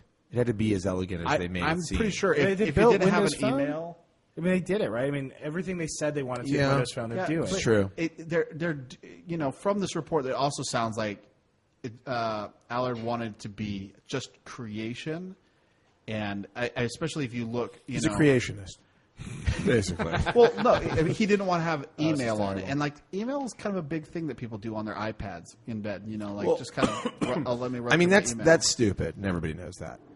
That's like, like Oh my god! It's fine. I'm okay. I'm not. I might have been poisoned. If Microsoft had come out with a tablet that wasn't really as feature complete, that was very for one single use, and was maybe a little expensive, I don't think it would have done well at all. Somebody's asking where they can get a bracelet like yours. any local. Any hot topic. You know, I will say this: the mall in my hometown in Wisconsin is now Please full of tell us nothing. about your mall. It's now full of nothing but hot. It's topics all hot like topics? stores. It's really weird. It's hot topics all the It's way like, 'cause down. when I was there, it was like there was none of that stuff, and now it's like, wow, every kid in Racine, Wisconsin, is some sort of crazy goth. 'Cause that is the only way you can support. They just this want to level be of like goth Neil. economy. I want to address the people. When I grow up, I'm The gonna goth be like economy. Neil. I want to address the real goth economy. It's I'm trying to think of what the equivalent of Main Street and Wall Street would be for the goth economy. It's like the cemetery. There's like the Morrissey the Avenue. Cure. no, but it would be like two places you're where right. the So goths the where the cemetery- goths would be. Oh, I see. Real, the goths who are controlling the goth economy, Right. and the goths who are just The living. 1%ers. So I guess it'd be Hot Topic. Yeah. And the people who own Hot Topic. But I wanted to comment on the people in Ustream who think that I'm drinking wine. I'm actually just drinking seltzer, but I took a wine glass. Yeah. It's a clear. You interrupted our awesome goth economy bit. No, the goth economy conversation was over. It had ended. Okay. But we should wrap up, I think, because is there another topic? There's a few more. Really? We can run through them really fast. We've only been on for less than an hour. So. Yeah. Oh, wait, can I do this? Take the power. Excuse me. Look at this. Wonderful. This is the real goth economy right here, man. Just taking my I wish stuff. I could. I wish when I juice. when I took that I could immediately start playing Power, like Kanye West. No, so right on this Great. Courier stuff, which I think this is maybe the funniest news of the week. HP introduced the Slate 2 Oh yeah, Slate 2. after killing the touchpad, eviscerating WebOS. They're coming back Just- for enterprise only. Still runs Windows 7. It's basically the same product. WebOS, man. Slate 2. That's HP's newest tablet entrant. I mean, WebOS. It's gone. It's over. I mean, WebOS. Did we ever have a moment of silence for WebOS? Let's have one right now. It's not Oh, we shouldn't. It might come back in the form of a toaster. It's probably irreverent to do a moment of silence for something that's not officially dead. Let me tell you something. Once Meg Whitman tells me it's dead, then I'll know. Yeah, no. They keep on saying stuff like it's ultra sophisticated software that we just need to find a way to use. Yeah, I tell you, the thing they said from day one that we've been making fun of them for is going to be the way they use it. Printers. They're going to put WebOS in printers. They have put it on printers. Do you remember when Rubenstein was like, they were like, think of all the cool things you could do if a printer had apps. No, I can't think of those things because they don't exist. Yeah. That's not real. No, come on. You know what? Oh, what could you do? man, WebOS. Those guys, whatever. There was another story actually last week that you should, what? WebOS, I think, a little. You want to do what? You should pour out your A little right onto the bloop laptop for the WebOS. A what? A little bleepy bloop. Yeah, that's pretty fitting. WebOS. Oh, whoops. I don't know. WebOS at HP. It's terrible. Yes. Terribly awesome. Yeah. Anyhow, but how do we get on WebOS? What were we talking? Oh, HP. We're talking about the Slate 2. Yeah. The Slate 2 is a device that I don't think I want. No. Did anybody buy the Slate 1? Apparently it was big in enterprise. That's what they told you. I know, that makes sense. I mean, because the truth is, when you look at the lands, I mean, these things are being used. Make no mistake about it. People are using things that run Windows in a tablet form. And it's like, I see them all the time in enterprise situations. Right, when I'm it's down on the hospitals factory floor and I need to get a payload You of... got to triage something? I got to triage something down on the factory floor. You meant it at a hospital, didn't you? What? You meant it at a hospital, didn't you? No, you triage like I think that's a thing. That You also do triage it's like you triage your email, I think. You can you triage. You can triage anything if you're working to quickly fix something. Okay. I wonder which intern wrote the description of the HP Slate 2 in our database, because it's like kind of hilarious. Is it? What does it say? It's like, blah, blah, blah, a bunch of specs. Other changes include the always exciting TPM chip for security, a new Bluetooth keyboard dock, and a flat black cover rather than the gray textured one featured on the original. Sounds like I'm going to guess who wrote that. I'm going to guess who wrote that. I think it was Lucas. Is that Lucas? Do we know? Is he here? No? It was you. Oh. I was about to be really impressed with myself. Actually, I just remembered that there was a phone that I wrote a description for, and I want to find it. I want to see if it made it through the process. Let me see. It was I believe it's what is the designer phone? Oh, it's the Windows phone, the designer phone that just came out. What is the Windows Phone Designer Edition that just came out? It's by a designer. Porsche? Oh, I know what you're talking about. I don't remember who the designer is. It's the purple one, right? Yes, I have to find this. What is it called? I'm going into cell phones. I'm sure somebody must have said this, right? Anybody? Sorry, I'm looking at the gift. Is it LG? Life's good. Yeah, no, it's based on LG thing, and she has a name. I don't know. What it is a female. Yeah. You're right about that. Well, check this out. Joanna laughed at me because I didn't know who it was. I'm going to use our filters to find it. Take this. Take this. Take that. I know the one thing is we couldn't find a picture for it. Everybody was really mad at me. Remember, Lucas? You were mad at me about it? Jill Sander. Thank you. Is that There's work? a slight comparison. I just dropped that in. Oh, that's weird. That's not working. Wait. What is it? You dropped it in? No, I dropped in the HP Slate and Slate 500. Oh, yeah. These are the two slates. Yeah. Jill Sander phone. This is not available, right? No, not yet. And I still haven't found it. That's not good. You want to talk about some real products that came out? Yeah, please do. I just want to find this description. All right, so then you just keep going. I'm just going to list off the That's other fine. stuff. Yeah. Sorry. Can I just say we have not slept this week. No one slept at all. I mean, we have really not slept. And last night we got pretty drunk. Yeah. And I'm not gonna lie to you. I don't think this is the best we can do. I think we could do better, but we're not going to today. We can, but not today. So real fast, let's just talk about some stuff. I'd love the to. rest of the news. Wonderful. Here. So, Paul, you want to talk about the Zoom 2 and the Zoom 2 Media Edition? So those are announced in the UK, not in the US, which is bizarre. But if you're English, you can get a Zoom 2. I just don't know what they're doing with their corners. No, this is their new thing. Like Motorola's the Razr looks like that too. Yeah, Motorola's is a war against corners. Yeah. Like there's these weird angled corner. I mean, that's Sanjay Jha was in a meeting. He's like corners. Did you say a war against corners? Yeah, that's basically. They're like, we don't want But any 45-degree angles. Is it 90 degrees? Sorry, 90 degrees. So the big Again. thing is they have two sides. They've got an 8.2 inch, which is their media edition, and then there's the Zoom 2, which is 10.1 inch, and they have IPS displays. One of the big problems with the original Zoom was the display. Yeah, but this isn't like I wouldn't say it was a big problem. It wasn't a great display. Well, I mean, but it wasn't. Up against Samsung. I mean, were people like, I'm outraged? How dare you? I was Well, outraged. if your whole computer is a display, you should have a pretty great display. Okay, so by the way, my description is. This better be great, Josh. This Yeah, better it be took us a really long time. Well, I remember putting this product in, and I didn't have much time to put many products in. I have to find the window where our Ustream chat is, so I can share this with everyone. Somebody's outraged at me, apparently. I'm outraged at you. Here's a bunch of.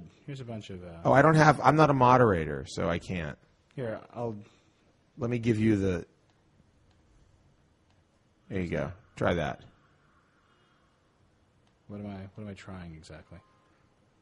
Where did I don't know where you gave this to. It's in IRC. Oh, I see what's going on. I think the description is pretty good and pretty fitting, actually. I can't. Oh, I'm not in conf. This is a problem, Josh. Oh, well, that is a problem. What do you know about that? Are you guys loving this Wait, thing? are you in? Paul, are you in? Oh, my goodness. Well, how can I get a hold of you then? Just say We're something in and I'll log Ustream you. chat. I literally have no way. Why didn't you just read it out loud? People can listen to this on the radio, and in their radio. cars on a commute. You're right. They can't Do look it. at a video. The E906 is a Jill Sander branded Windows Phone 7 device. Besides its slightly more fashion focused styling, the phone. It's really funny that you suggested reading it because it did not occur to me that might be a way I could get people. That's how tired I am. Wow. Besides its slightly more fashion-focused styling, the phone is equipped with a variety of software hooks into the quote world of Jill Sander, and runs the Mango 7.5 update. The E906 follows in the footsteps of the Windows Mobile 6.5 Giorgio Armani phone, which no one ever purchased. Wow. I know it's not much of a payoff, but That's rough. a little Easter egg in the database. Fine, I'm going to put a few more in there. I just do you know anybody who's ever purchased the Giorgio Armani anything that was technology? No. Somebody like really if you're rich and tacky, you're going to buy a Vertu. Yeah. You're not going to buy the Giorgio Armani. The new crazy BlackBerry, the 9981. What? It's spelled P prime 9981. What is it called? The Porsche. Yeah, the Porsche. The 9981. Have you guys seen the Porsche? Porsche has really diluted its brand. Have you seen the? this one no, it's phone. like all over the place. It's like Ferrari. Have you ever seen the Ferrari store? Yeah. There's in San Francisco. I don't know if they have them everywhere. In San Francisco, near the hotel I always stay at, there's a Ferrari store, and it's just Filled with the classiest dudes and ladies. It's like what Ferrari. I mean, I guess a Ferrari is a pretty ostentatious car, Right. But still, I think like if you have enough money to buy a Ferrari, you know better than to buy the Ferrari gear. Like if you have enough money to buy the Ferrari, you at least should have enough class to not get the ridiculous Ferrari red leather jacket with racing stripes. I don't think that's I used to I live don't really think that's- close to. You think it depends if you're new money or old money. Ooh, nice, Paul. Way to go. I think if you're old money, you don't buy the Ferrari. Right. Depends if you're West Egg or East Egg. Yeah. Yeah. What egg are you from? West or East? Answer the question. Yeah, look, there's a part of Chicago like where it's called the Viagra Triangle. I mean, I'll stay. Oh, come on, really? Yeah, it's all the old dudes in their ridiculous cars like go. That wasn't the actual name of it, though. That's what everybody was called it? the Viagra Triangle, like Russian division. But it wasn't named by the city. No, the Mayor Daley was not like, and I came to the Viagra Triangle. Is that how he sounds? This is like Mayor Quimby from The Simpsons. A little bit. Wow, we're really just riffing now. This is But I nothing. will say there was always like dudes in white Ferraris in like silly ostentatious Ferrari jackets. Yeah, like, I just think it's a prowling. thing. Maybe you're right. I think it's a thing. Maybe you do go into the Ferrari store after you buy a Ferrari, and you get It's like your first move. you get like the Ferrari. They have like a pen that Yeah. looks like a car or something. They just think of like a, You're like citing your chick room. just think of a combination of things that's bad, involving Ferrari branding. Yeah. And they have it in the store. Just think what's something you think would be a bad combination of things that are branded Ferrari? like a men's shaving kit. Yes, they have that. Like Vent a- shaving almost kit, certainly. and all the handles I of will- all I the will stuff say, is to shaped like be- a Ferrari. to be or the fair- horse, they have like the horse. Yeah. To be fair to this poor stupid phone, it's not actually like Porsche, the car company design. It's Porsche design. So they're like different companies. Yeah, but these. But they're Sorry, related, it's they're Porsche. related companies. I mean, you know, it's not like we'd have a separate thing called, the Verge Design Company. Although that's a pretty good idea. We could use some men's shaving VDC. kits. I think we could use some Yeah. not great- Verge shaving. no, with but the but the triangle Verge, handle? I wouldn't let the Verge Design Company make ugly No, stuff. it's all like a because it'd be a horrible- bad reflection on my Yeah. brand overall. Yeah. It's like nobody cares about the Porsche brand anymore, Except for the old dudes or in the Porsche. Porsche jackets. Depending on who you talk to. Where's the I mean, Pinot? a Porsche is no Ferrari. It's true. Do we take the? I think I don't know how much. I don't know how Great much they bang for your cost. buck, though. I really don't know how much they cost. There it is. Oh, we took out the prime in the database. We did. Yeah, the apostrophe was like not. Remember, I was making that product look like Apple. Oh yeah. But the official name is P apostrophe 9981. So Right. We didn't fix that. Luckily, Luckily, there's only one product in the world with an apostrophe in the name. Interesting. Somebody just asked in Ustream, what would Verge build if they had an opportunity to build a tablet? I think we'd build a Zoom 2 Media Edition. Flat out. Done. Zoom 2 Media Edition. You know, the interesting Touchpad. thing about all these second-generation Android tablets is that they're the same product, right? They're just slightly thinner. Like, Well, the Galaxy Tab and the Galaxy This has Tab. like a This says media. Dual- This is a media edition. dual core. Was the original dual core? Yeah, they're all Tegra 2. It's the I'm same more processor. interested in the Zoom 2 Family Edition. Yeah, well, I mean, but the Zoom 2 Family Edition is basically the old Zoom. They're like, they just didn't sell a bunch of them, so they're like, it's for families. What are we going to do with all these Zooms? Yeah, we should give them to kids. Is this exactly the same internals? Yeah, Really? more or less. Do make a comparison. I don't have time. I mean, It's real close. I mean, I it's- don't. I and mean, the software's honestly, still the I wouldn't. same. I wouldn't build a tablet. It's like they literally put out this product for the holidays. I have to because they say, if needed we something were new. going to build a product, I would not want to do a tablet. No. I've already described my dream product. What is it? It's Oh, it's your. It's a keyboard with no screen. It's just a keyboard, and you type. Do you remember your my ideas Do you remember into my it. suggestion for what you could do to make that product right now? What? I think it was get a Bluetooth keyboard and don't look at your screen. Yeah. Oh, it's the portability aspect. You can get a folding Just Bluetooth pair it to keyboard. your phone. That'd Boom. be awesome. Nilay. You guys just don't understand. Great job on figuring out the solving Paul's problem right now. You know what's great about video? You guys saw that high five, and that's where the money's going right there. But I wouldn't build a tablet for sure because there is no tablet market. There's the iPad market. And I wouldn't want to compete in that market because unless I made an iPad, I wouldn't be competing. I'm not saying people shouldn't make tablets. I'm saying I wouldn't want to do it. Yeah. I'm saying people should because I think somebody's going to come up with a great competitor, and it's going to be great, and I'm going to buy it repeatedly. Over and over again. I would make I'd make a phone. I would do a phone because here's the thing about phone. You'd buy WebOS. I would buy WebOS, but only to put it on printers, and then I would make a phone using original Windows 1. But seriously, you could you could run Windows 1 beautifully Probably blazing. on like anything these days. Yeah, you got like Think about how affordable that would be. Minesweeper. I mean, the catalog of applications would be pretty Notepad. large. Okay, I will say this. So the Zoom 2 is a 1.2 gigahertz OMAP 4, where the original Zoom was a 1 gigahertz Tegra 2. That's Huge difference. massive. You won't be able to play all the Tegra games that you bought on your original Zoom. Whatever happened to that? Like, what's going on with the Tegra situation?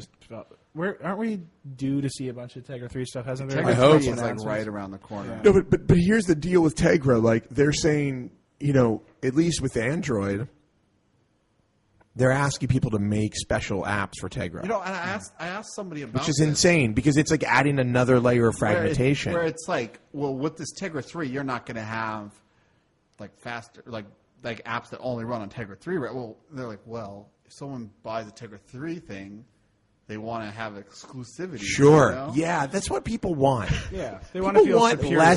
They want less options. Yes. They want fewer options. I don't. Like, what developer is going to spend millions of dollars creating something exactly for your GPU? I don't get it. But the whole Tegra thing just boggles my mind. It was like I was using the Atrix, and then I had all these games I bought, and I can't play them on any other unless it's a Tegra device. Yeah. And then they have other versions that are not Tegra, and I had to rebuy them. Yeah. Like, that's crazy, too. Like, how about identifying that I own the Tegra version and then saying, well, we have or how about creating it? Oh, forget it. I'm not going to get into it. Android, a lot of problems with Android. Yeah. But also a lot of great stuff. I really am excited about the Galaxy Nexus. This leads me right into the last new product thing I we should talk about. I have something I've been meaning to write about that, but go ahead. No, that's a don't. good thing. I don't want to ruin that. Don't. There's two things. There's two more things we need to talk about. We need to talk about the HTC What's Resound. the matter? What's going on over We there? don't need to talk about the Resound. We do. Please. It happened. Oh, And then- fine. You mean the train wreck? Just real quick. You think it's a train wreck? You mean the Vigor? Yeah, the Vigor. I just think Verizon needs it was like T-Mobile and HTC like couldn't stop putting out phones for like a month, and like Verizon is right there. Are you talking to me? Or are you talking to Verizon? I don't know. Somebody told me in Ustream to hit the button. I just went. I don't know why I called this a train wreck. It looks pretty cool, but What? What's wrong? What's wrong with the Resound? Can somebody drop the link for the Resound in there? Yeah, we actually have a stream. We also have a product page. So much content. God, we are There's destroying a lot of material in this stream. The product team was they thought it was really funny that I just realized how big it was. Did I already say this? That I realized we had a really huge site after we launched? Yeah. I did. And they thought it was hilarious because they'd been building it. And I'd only been talking about it and like just giving everybody hell. Yeah. Sorry. It happens. So no, this phone, it's apparently really huge, that's what Chris says. Like it's really chunky and big. Yeah. And it's like just yet another phone on Verizon that like feels the same. It's got Beats though. I will say this: it does have a lot of the same specs as the Galaxy Nexus, 720p HD display. I forgot I had the HD display. It's not as big. It's 4.3 inches. That's actually a really good point. I mean, The biggest problem for me is that any phone you buy right now that's not the Galaxy Nexus is going to have a strip of buttons, and that even if your phone is so lucky to get ice cream sandwich, it's going to have these useless, stupid buttons, and I cannot abide. Abide. Can you imagine having a phone with useless buttons across the bottom? No, they won't be useless. They'll work. Mapped. Yeah. Yeah, well, that's even worse. Then you have duplicate functionality. No. They won't show you. They don't show the buttons when you have buttons, I believe. Yeah. Doesn't that make sense? No, that's just even worse. Why? Is that worse? Because they Then I have buttons again. he has put all this thought into exactly how. No, I think he put thought into how do I get rid of buttons on phones because I think they're stupid. Right. But he has a whole. Yeah, no, but the whole point of a software button layout is that it's malleable and it can be moved around and it can be tweaked. But no, I think like Android as a platform is married to the buttons for the foreseeable future, right? Because it's not that this is a transition step on the Nexus to get rid of buttons in the next version of Android. It's how do we get rid of buttons? How do we take over the buttons? Yeah. There's always going to be a back button and a home button in Android. I don't think that's ever going to go away. There's too many devices out there to depend on it. Because that's what you want. You want that stuff to just go And away. it's got this. Yeah, it's just that menu button. Look, there's a reason you don't use. It looks like Well, they got rid of that. the menu button. Yeah, there's no menu button. Yeah, it's insanity. There is no menu button in the new OS. So what happens to the Resound's menu button? Just nothing happens when you tap that? What happens to apps that need a menu button? Well, those will presumably go away as developers start developing for the new design language they have, which is exposing stuff. But they have the install base of phones. I mean, this is Android. But you understand, right, the whole idea of ice cream sandwich. So you're saying Is to me to that move if you have an features ice cream, out of that hidden menu. It's continuing what Honeycomb was doing. And that's what I'm saying. No, I Like, understand, but why what would you happens want to to? Yeah, all legacy apps, they get updated. or they just don't work. No, but Well, once you there's the once every software- phone has ice cream sandwich, there's a software once every button, Android though, phone has the latest version of they Android. can make a menu button appear when Right. you need it. for a legacy Okay, app. but you were saying there's no menu button. Just And that's flat. what I mean, that's what I'm the, saying. the If we're fundamental idea of ice cream sandwich is that there is no menu button. Not the only fundamental. It's Right. one of the fundamental ideas. And if we're transitioning into a phase, like, another thing that the Galaxy Nexus does is it uses that whole length for widescreen movie watching, so you don't have as big of black bars. Mm-hmm. I just think if you're moving into that direction, it's just, I don't know, it seems really weird to buy. So you think this because they With at the visible launch buttons. event for the Resound they put up a huge slide that said ice cream sandwich ready. Next year it'll have it. Well, Beginning sure, of but next year. I mean, they know that it's coming. So far, it's the only. I don't think I'm like maybe. Yeah, everybody else has said they're going to do updates, but this is the last. But you know, the thing, who am I to say? Like, I'm not probably going to get any of these anyways. But it's just, I don't. It's terrifying to me. Terrifying. Yeah, like that this much. I mean, I'm going to say the word. I'm going to say it out loud. I already said it earlier. No, we've been saying all day, all night. Bizarre. Well, but you know what? But this, to me, this is why I'm all in on the Galaxy Nexus. Right. Because it is And pure. It's that pure 100%. Google. It's what they want. It's where they're going. It'll get the updates. And I'm not going to have. I will use every phone because we test every phone. And we all play around with everything. And I'll review a bunch, and so I'll have to use them for a while. But I'll buy the phone to use until I see the next phone I want to buy. Right. And that's what everybody does. The difference is, that's the one thing where we have this perspective on it that regular humans don't. When somebody goes to buy the Fascinate, those sorry bastards, when they buy the Fascinate, they're buying it for 2 years. Right. They're buying it to use for 2 years. Mm-hmm. By the way, just think about that. Just imagine that you bought an Android phone 2 years ago, and you're still under contract. Joe Flatley still have a G1. You'd have the Galaxy for like a long time. The Nexus 1. They would have a Nexus Well, nobody 1. really sold the Nexus 1. I mean, maybe on T-Mobile. What was the most popular Android The Droid. phone? It was the Android. 2 years Droid. ago. The Droid. The original Droid. Yeah. 2 years ago. I know people who still have it. 2 years ago, you bought the original Droid. What version is it on? 2 point. Is it on Gingerbread? It doesn't even have multi-touch, does it? It did get multi-touch because the Milestone had multi-touch. Right. 2 point. People are saying Froyo. I don't know. Everybody lies in the used trade. I will say this. Everybody I had a bunch of friends with original Droids, and They got 2.2.2. they all went to Really? They all Didn't go to iPhone Gingerbread. 4Ss. No. Every single one of them. So that's insane. What's that? I had a bunch of friends with original Oh, Droids. like and exactly- every single one of them, their contracts all just rolled out, and every single one of them got an iPhone 4S. Exactly 2 years ago, October 17th. Well, a little bit more than 2 years ago. So not exactly. Exactly. No, that's what I'm saying. It was October, so they all bought them when they came out on Verizon because it was the best smartphone on Verizon when it came out, and their contracts just got You know what I ended. just realized? Yeah. Interesting timing for Apple to release that device. No, seriously, like it all went, actually, really interesting timing. I don't know that they thought about that. Really? Well, think about it. I don't know that many They people weren't bought on. original They weren't on Verizon Right. when Verizon started selling the original Droid. What did people buy loads of? Right. The original Droid. Why? Because it was the only thing that they could get that was like a decent smartphone on Verizon. Mm-hmm. So Apple releases its brand new smartphone on Verizon 2 years to the day that those people's contracts are ending. Verizon doesn't. I don't have know. like I don't think that's just a coincidence. Verizon doesn't have like a you can upgrade after like a year and a half thing. I know Verizon. I have to say there must have been some thought put into I think that. you're reading too much into it. I don't think so. I mean, maybe it's just part of the cycle, I think they just got lucky. Yeah, 18 months. You can upgrade at 18 months. Well, there goes my theory.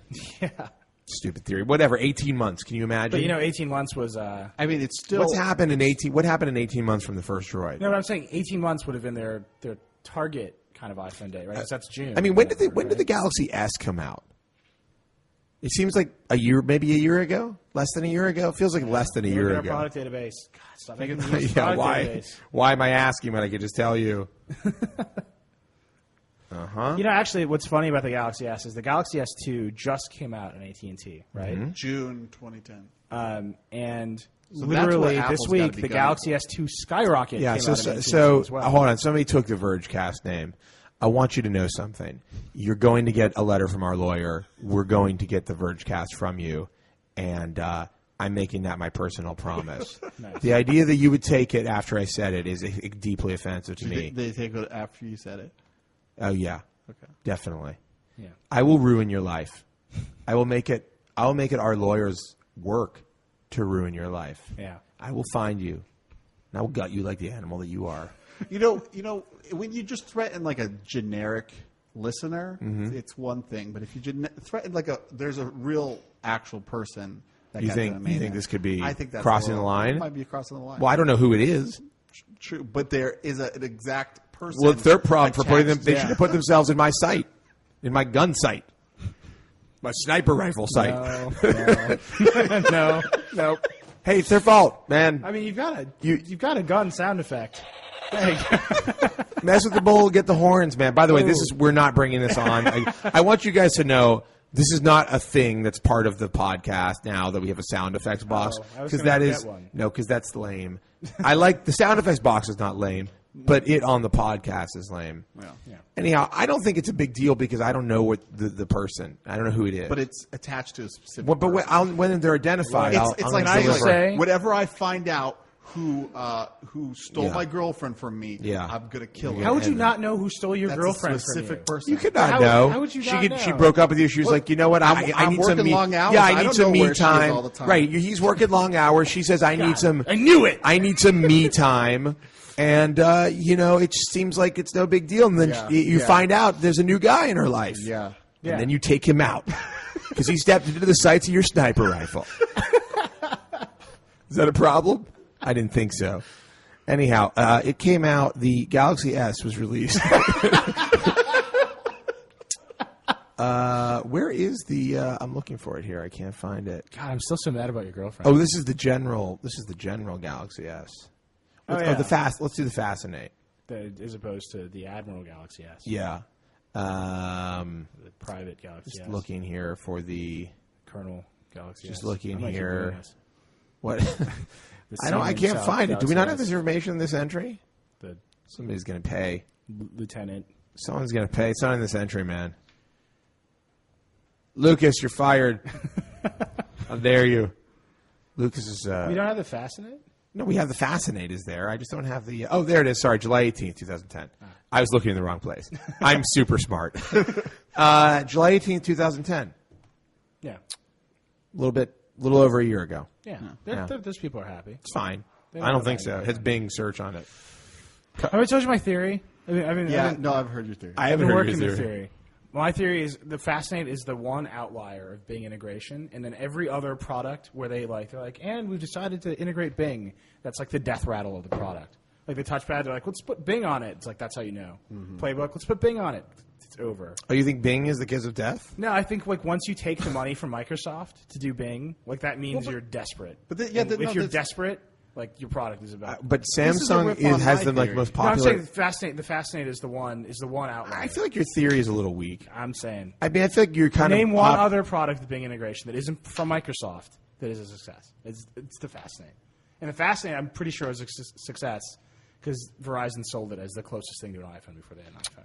I'm trying to think of I'll tell you one. Yeah. With Bing integration, a little device you may have heard of called the iPhone.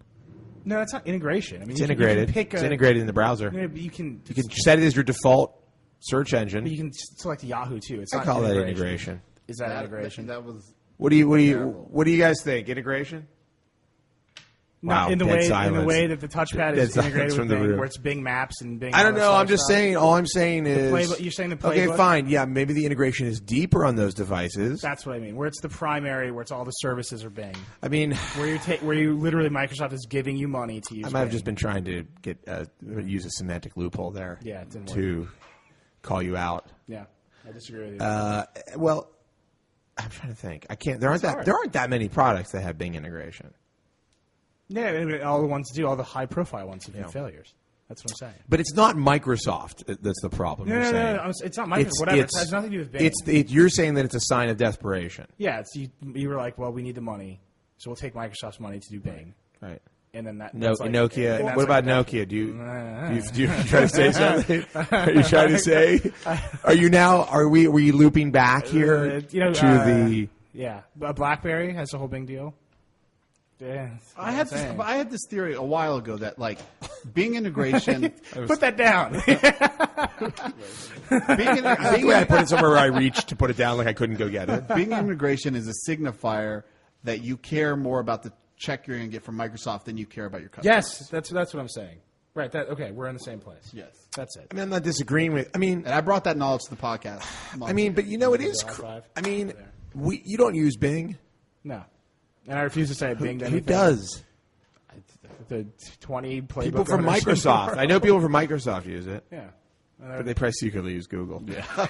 I actually want they're like at work. They're like, I gotta Bing this, and then as soon as they get home, they're like, oh, thank God.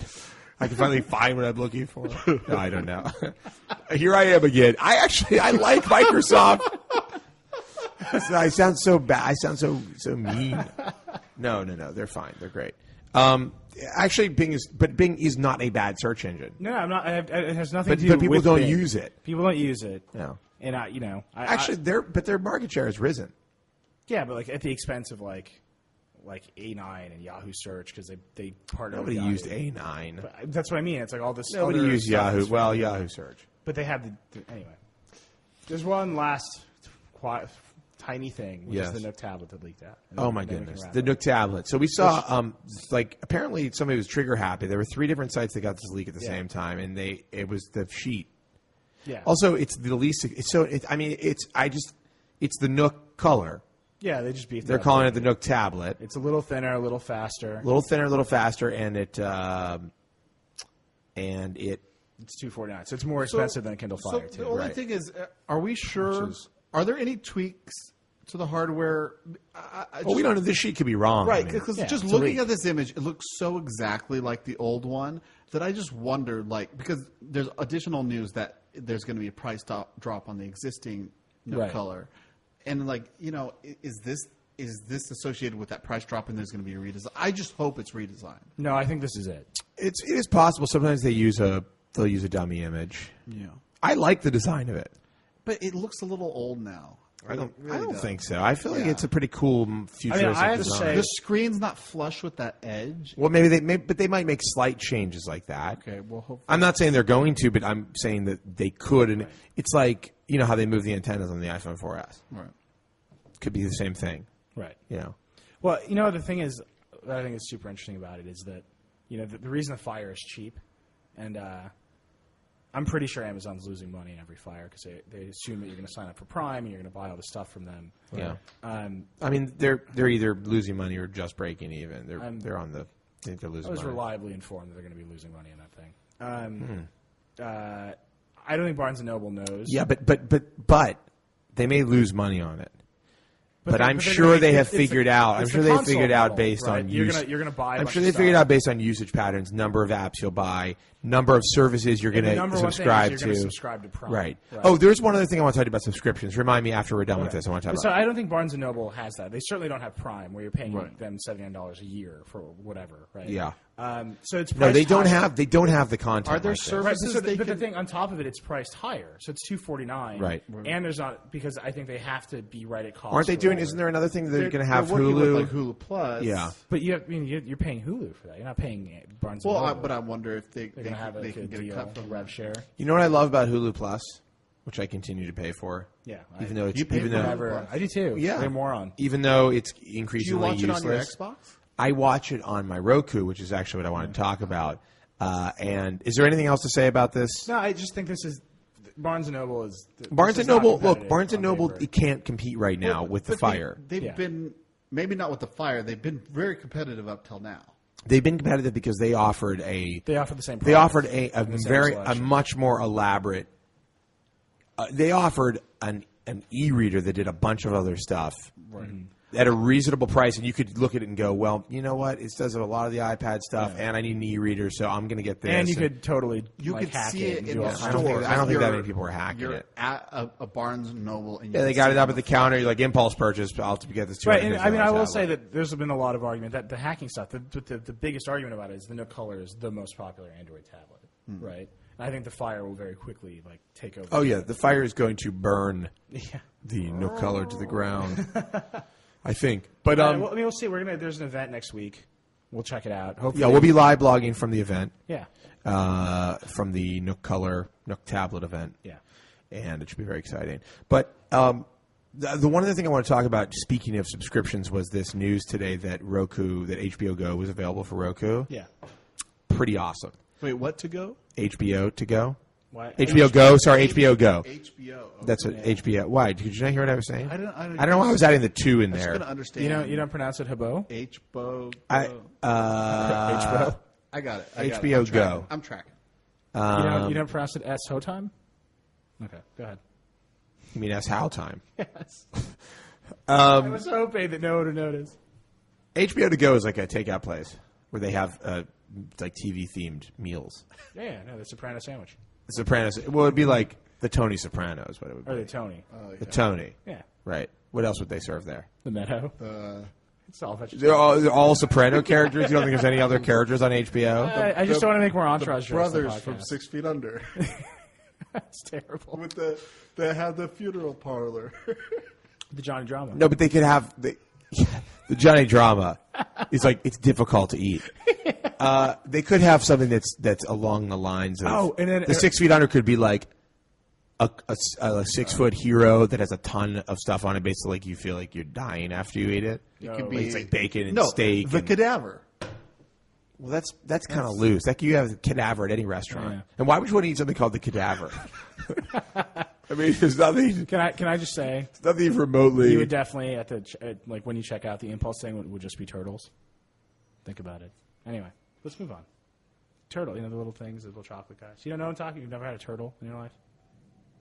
I think you're more likely to have some kind of like prime rib dish. That would be the turtle. Called the turtle. Why would that be the turtle? I don't know. It'd be prime rib, and then on the side. Why immediately prime rib? I don't know.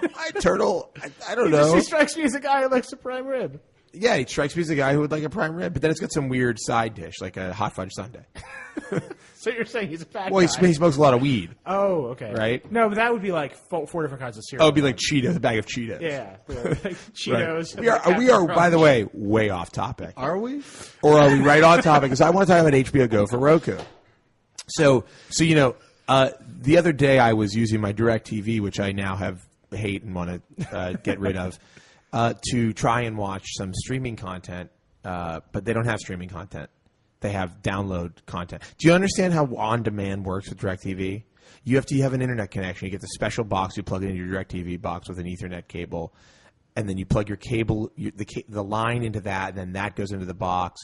Oh, no, that's wireless. Oh, no, you have to have a wireless adapter for it because it's not actually a wireless box. And then you put you download your on-demand content. Mm-hmm. You have to wait for it to download. Do you know how long it takes? I mean, basically, it'll stream what you've already downloaded, but that's like saying, you could watch the first 5 minutes of this and then it'll freeze annoyingly. Right. This is all to watch Parenthood. No. This is to watch HBO shows that I've missed. Okay. Mm-hmm. Like I missed the last episode of Boardwalk Empire, and I had an issue with the DVR where I had conflicting shows or something. I'm giving you a. We're really deep. So you're you're saying the Roku now does Take us all the way, Josh. Go. Well, I was like, you know what? Maybe I've got a solution. I've got this iPad here, iOS 5, got this Apple TV here. It's mirroring. Updated. I'll just mirror HBO Go onto the TV and watch it. Guess what? Doesn't work. Why not? Can't do it. I've done it. No. I did it with the ABC app and I did it with the HBO app. No, you didn't. Yes. No. What did it do? It just said you can't do it? It does audio and no video. You did something wrong. No. I mean, I've definitely done it. I don't think you have. ABC shows. I don't think you have. That's how we've been watching HBO. But do you watch HBO shows like that? Yeah, we watch HBO. You are sure you've watched 100% HBO like that? sure. Can anybody confirm in Ustream? Because I'm almost positive that this is not true. Can anybody confirm that you can or cannot watch HBO Go mirroring from your iPad to the television? There's no it's not smart enough to do content blocks. The app hasn't been updated. It just mirrors. It says they can. I'm pretty sure. They can disable. I'm pretty sure if you do a search. When did you do it? It might have been the beta. That might have been that. Yeah, and when did you do it? Just recently. Just the full release. They can update their apps to block it. Apparently. Right. I guess the cable apps have done it. That's weird. I definitely did it with the beta. But I've been doing it with the ABC app nonstop lately. My point is, I thought I was going to be in home entertainment bliss. You're not going to. But I was in home entertainment hell. And then I got an email telling me that Roku now allowed me to watch HBO Go content. And guess what? Roku's streaming actually works like normal streaming. It's really great. And I watch Amazon stuff on there all the time. So do you have a Roku box? I do. I have a Roku box. So have you done this successfully now? No, I haven't because it just happened today, and I've been busy, doing the Verge. So, but tonight. I'm excited to hear it. I'm excited to do it. You know what's interesting about the Roku stuff? I'm super crazy about it is that they have decided that they're not like a cord cutting solution. That they're a supplement. Like they know. Well, this they know HBO that Go they thing. can't replace. This HBO Go thing is a supplement, but let me tell you something. I pay. $13 or something for HBO. I would easily pay double that monthly if I didn't have to get the rest of the cable. If I could just get the HBO without the rest of the cable. I think there on demand. I think there are literally millions of people that would do this. Here's what I would get. Here's what I'd get if I could just do a la carte. And I actually wrote a thing about this in the Washington Post about this iTV, the Apple TV that everybody says is going to happen. That G Munster has been saying is going to happen since 1978. Seriously, I'd get like CNN, the local channels, the regular networks, ABC, CBS, NBC, and Fox. Put up an antenna, you're good to go. Put up an antenna. Right, well, you could do that. Yeah. I'm not a big fan of antennas, you though. shouldn't have to do that. No. I'd rather just get them on an app. So have you ever seen what a local TV app looks like on the iPhone? No. It wouldn't be local TV. NBC would give me an app, and they'd say, where do you live? And then it would plug in my stuff, and I'd get going. Live TV. That's okay. Or not even live TV. I don't care. The only thing I really need live TV for is news, which is CNN. Okay. I don't really watch any other news channels. I'm not happy with CNN, but I'll take what I can get. Okay. I don't watch live sports. But, I mean, if there was an option to watch, say, a game because I wanted to see the Steelers game on Sunday. Or if, like, someone's over and hey, can you put the game on? This just happened. Yeah. And I bought the game. I actually thought that in my DirecTV package, the NFL ticket was included. It was new, right? Yeah. It should have been included. I think something's wrong. I paid $45 for a single game, so I need to call them. Well, I've been meaning to call them and tell them, I think that you guys... Telling them now. I'm telling them right now. At DirecTV. You messed me over bad. Yeah. Hashtag messed me over bad. But what was I talking about? Your dream. What you would my channels. My channels. Yeah. AMC. By the way, this stream is it's a nice stream, but there's a reason HBO Go works the way it does. It's because HBO makes more money from Comcast and DirecTV and Time Warner than they would ever make doing this on their own. AMC. HBO Showtime. I'm almost, by the way... I'm done. I'm almost 100% MTV. sure. No. E. So I can Apple, keep up with the Kardashians. If they release a TV, they're going to do it in partnership with the networks. We're not going to go down this road. Because we'll be on the podcast for another... We're almost at 2 hours now, are we not? And we've said almost nothing. That's the crazy thing. Literally. We should wrap up. We should really wrap up. Yeah. So before we do that, I want to take a poll here. What do you think? Should we keep doing the video podcast? Because that was our plan for the Vergecast. To continue doing a video podcast. Oh, yeah. The people. Wow. Oh, my God. What is happening? Really? Has anybody said no? Yeah. This is very meta. Yeah. This is wild. Here. Okay, so no. So that's a no on doing the video? Here's the screen. You can cut to my screen. You can watch They were cut to your screen. Oh, really? Yeah. I just want Google Docs in the background. Wow. Okay, well we'll keep doing it. But honestly, we want to give you guys the best experience possible for this video podcast. So, we're looking at other providers. We're thinking about, is Ustream the best thing? I mean, we like Ustream. Mm-hmm. There are some issues with Ustream that people have had. Mm-hmm. We're looking around. They were very nice to us for our first one. We're going to offer an audio. We're going to do an audio podcast. This will be. I don't mean we're going to do a second podcast. Right after this, following this podcast, will be our real audio podcast. Following this rambling disaster, we're going to do it all over again. We'll do. So the audio is a problem, which we'll fix for the next time. We had a technical issue here, so don't worry about that. It's not always going to be in one ear. And the video, we'll work out video kinks. Frankly, I'd like to do a little bit more. I think we can do a little bit more with video than we've been doing. The screen stuff, explosions. I'd love to be able to trigger a overlay of an explosion whenever I need it. To go along with my sound effects box. Can we make this as cheesy as possible? Make this like the morning drive show. Yeah. Well, it looks like the I-95 North is getting pretty packed. Yeah, you got it, man. Well, I think there's an ambulance coming. Boy, that joke really bombed, didn't it? All right. Anyhow, it's been a long, long week, folks. Yeah. And I'm very upset about a lot of things that just happened. All of which were initiated by you. All right. Well, that's the podcast of the week. Joshua's kind of like poison to himself. I really am. Poison.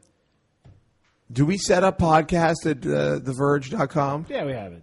You sure? Yeah. So I'm about to tell people they could use Yeah, it. go use it. Go nuts. It's been a busy Go nuts. week. Go nuts. Is it podcast? Podcast, singular. Great. That's our podcast for the week. If you'd like to get in touch with us, you can email us at podcast@theverge.com. You can leave a comment on the post when it goes up. Actually, some people were talking about potentially having a forum that's just for talking about the show. That'd be awesome. Because we're doing a new show on The Verge. Chad, can I say when we're doing it? Did he leave? Chad's run as far away as possible. Is he confirming that he's Yes. left? Wait, are you? I could say the 14th, right? First show we're doing on The Verge. The first show is November 14th. It's a live show with an audience. Mm-hmm. Is our guest confirmed? Can I say our guest? I can. Matthias Duarte from Google is coming on the show. And we have a bunch of other cool stuff planned. And it'll be nerve-wracking, but it's gonna be a lot of fun. Well, nerve-wracking for us. It'll be fun for you guys. Chad, you have the mic. Can you guys hear me? Yeah, you sound great. Oh my god. What? Can Can you? stand next to Joshua? Do you want to? Hey, No, that's great. We just want to see your. That's perfect. Just here, lean down. So that's everyone, great. welcome Bradley Cooper. Bradley Cooper, everyone. Dude, I'm now pointing out Chad's uncanny resemblance to Bradley Cooper. Bradley Cooper. Yeah, well, after all this... What was working with De Niro like in Limitless? De Niro's tough. Yeah. Oh, they're saying the mic doesn't work. Swing over. There you go. Just use this guy. You don't need. Oh, there we go. Hey, wow. How about that? That's what he sounds like. Is Joanna here? People beautiful. are asking for her. So we doing requests now? These are the for kind of video hijinks. stuff? Yeah. We're doing requests for video stuff. So, But yeah, so the first show is on the 14th. And that is, if you guys are checking your calendars, a week from Monday. Yeah. Which is exciting. And Matthias Duarte is going to be there. Going to have some cool gadgets, Demos, there, some cool very stuff. cool stuff, and Giveaways. Yeah. Cool giveaways. Some good stuff. How cool are the giveaways? Like, stuff. Everybody gets a touchpad. You could put something. You might. Yeah. Everybody gets a touchpad. That's like the mic. We're sharing it. Yeah, everybody gets a touchpad. And you're very cozy over Everybody there. gets a WebOS printer. Get TV clothes. God, I'm next to a real life movie star. I like how you're whispering in his ear, and it's he's got cans on. And everyone can hear it in the mic. Yeah. It's not a good whisper. Hey, listen. Hey, God. I gotta talk to you about something. Why are we whispering? It's really terrifying. It's gotten really gotten super weird. Anyhow, we should really wrap up. I'm going to back out. Yeah, you really should. Just back out of this. Pretend this never happened. So I was going to say, but some people suggested that we should possibly have a forum. I think at the very least, like, you guys are obviously welcome to start threads about stuff that you are thinking about. In Meta, we have a Meta forum where you can talk about The Verge. So, but a podcast show forum, that'd be good. We could probably throw maybe it. we'll I do would just that. like to point out that we just received an email that said, "Great show, guys," on the podcast, referring to it in the past tense. so this person is. Oh my God! What if they're in the future? Living in the future, or what if that came? What's the timestamp on that? Or we've overstayed our welcome. Yeah, it's possible. Was it like great show, but I had to go and you guys went on too long, so please don't do that again? No. Oh well, you never know then. I mean, there's still It was sent from an Android tablet, though. We have lost a few viewers. Yeah. Is it from John Titer? That's pretty awesome. Anyhow, but I just want to end this. Can I just end it? Let me end it. I gotta get home. I'm starving. So there may or may not be a forum, is what you're saying. Yeah. But anyhow, I was going to say that if you want to get in touch with us, you can email us at podcast@theverge.com. I almost said podcast. This is my next, by the way. So, podcast@theverge.com, and or go into forums, talk about the podcast, talk about the upcoming show if you want. We'll have a lot more information on that. And that's good. You all get juju's. Somebody say it in Ustream. I got two. They actually, when I got the first review unit, I complained about it. I was like, the screen's really bad on this thing. They're like, let's send another one. It's all different batches. And I got it, and the second one was worse. You're not talking about the juju. The juju dose. You meant the grade 10. Anyhow, just please, I got to wrap this up. I'm going to kill you. You're going to get in my sights in a second of my sniper rifle. I'm going to have to pull the trigger. The idea that you would need a sniper rifle. I know. It's just... Where are you? I could literally kill you with my bare hands at this range. Not that I would ever do anything like that because it's too messy. Also, We're so close. I know. Twitter handles. If you want to get a hold of us on Twitter. Yeah. The Verge is at Verge. I'm Joshua Topolsky. Nilay is Reckless. Paul is Future Paul. Chad is Chad Mum. Yeah. Feel free to harass Also, him. MUMM. Check out our Tumblr. You should check out our Tumblr, which is This is the thisistheverge.tumblr.com. We also have a Facebook page, which is Facebook/thisistheverge, Facebook.com/thisistheverge. And do we have any other social networks? Yeah, any we other have an social? Orkut We got to page. set up a MySpace. We got to set up a We should just buy Friendster. Friendster. We should just buy Incorporated into our platform. Friendster, the new social networking element. Actually, it's not a bad idea. What Just happens do if it. you Google how much does Friendster cost? No, you can't afford Friendster. What? Justin Timberlake bought MySpace, though, right? He's like one of the partners. Yeah. I think he made a mistake. Personally, just one man's opinion. Anyhow, that's Joshua Topolsky is on Google Plus, in case you're wondering, and these guys are as well. I like this You're not on person. Google Plus? No, I'm waiting for the Oh, right. Google App support. Paul's on a Google Plus because he's a communist. Oh, do we have a hunger strike, basically. Because we're not Look, a that person. that computer's going to sleep behind you. The one that's running our logo behind. This is. Can I just say- I like to give a pop-up warning. We got 9 minutes and 54 seconds left. Can we end this thing in the next 9:58, 9:44 now? All right, and look, thank you guys so much for watching and listening.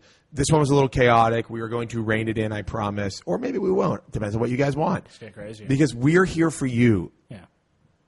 Anyhow, but seriously, thanks so much for. I'm just going to talk to the camera now. Thank you so much for listening and watching, and thank you for coming to the site and participating and liking it.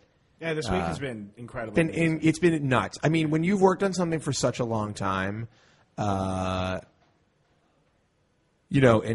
just been cranking away on making it happen, and then it happens. It's just like such an incredible sense of relief. But there's also, we did something that's very public, and you don't know how people will take it, and people have taken it really well, and it's great. And we're excited. We have a ton of cool coverage coming. We have lots of awesome features, reviews, and of course news. And so we're very excited to be doing it and finally have the whole thing out there. And that's it. We'll be back next week with more of the Vergecast, the hotly contested, on topic. hotly contested name. We should just call the podcast On Topic with the Verge. Off topic is what we should call it. Off topic with the that's our Verge. secondary. That's our other podcast Yeah. where it's like has nothing to do with technology, and we just talk about stuff like just whatever most of the stuff is we talked about tonight. Yeah. Like hot topic at the mall. Like hot Gothonomics, and what kind of channels I'd put on my. We definitely, Is by it the way, legal to threaten to kill a specific person? Somebody just insulted us in Ustream. it is in the goth economy. That hurts me. Hey, we got 8 minutes. So Yeah. We got 8 minutes and 5 seconds to go. Anyhow, that's it for the weekend. We will be back next week with more of this delicious and highly nutritious podcast. So thank you for tuning in. Rock and roll. Rock and roll. I indeed. was thinking about goth and roll. Goth and roll. That's Oh, super gosh. weird. It's the worst. Hey, I Google Plus has Google App support. I literally now, just thought about throwing my computer at you. Goth and roll.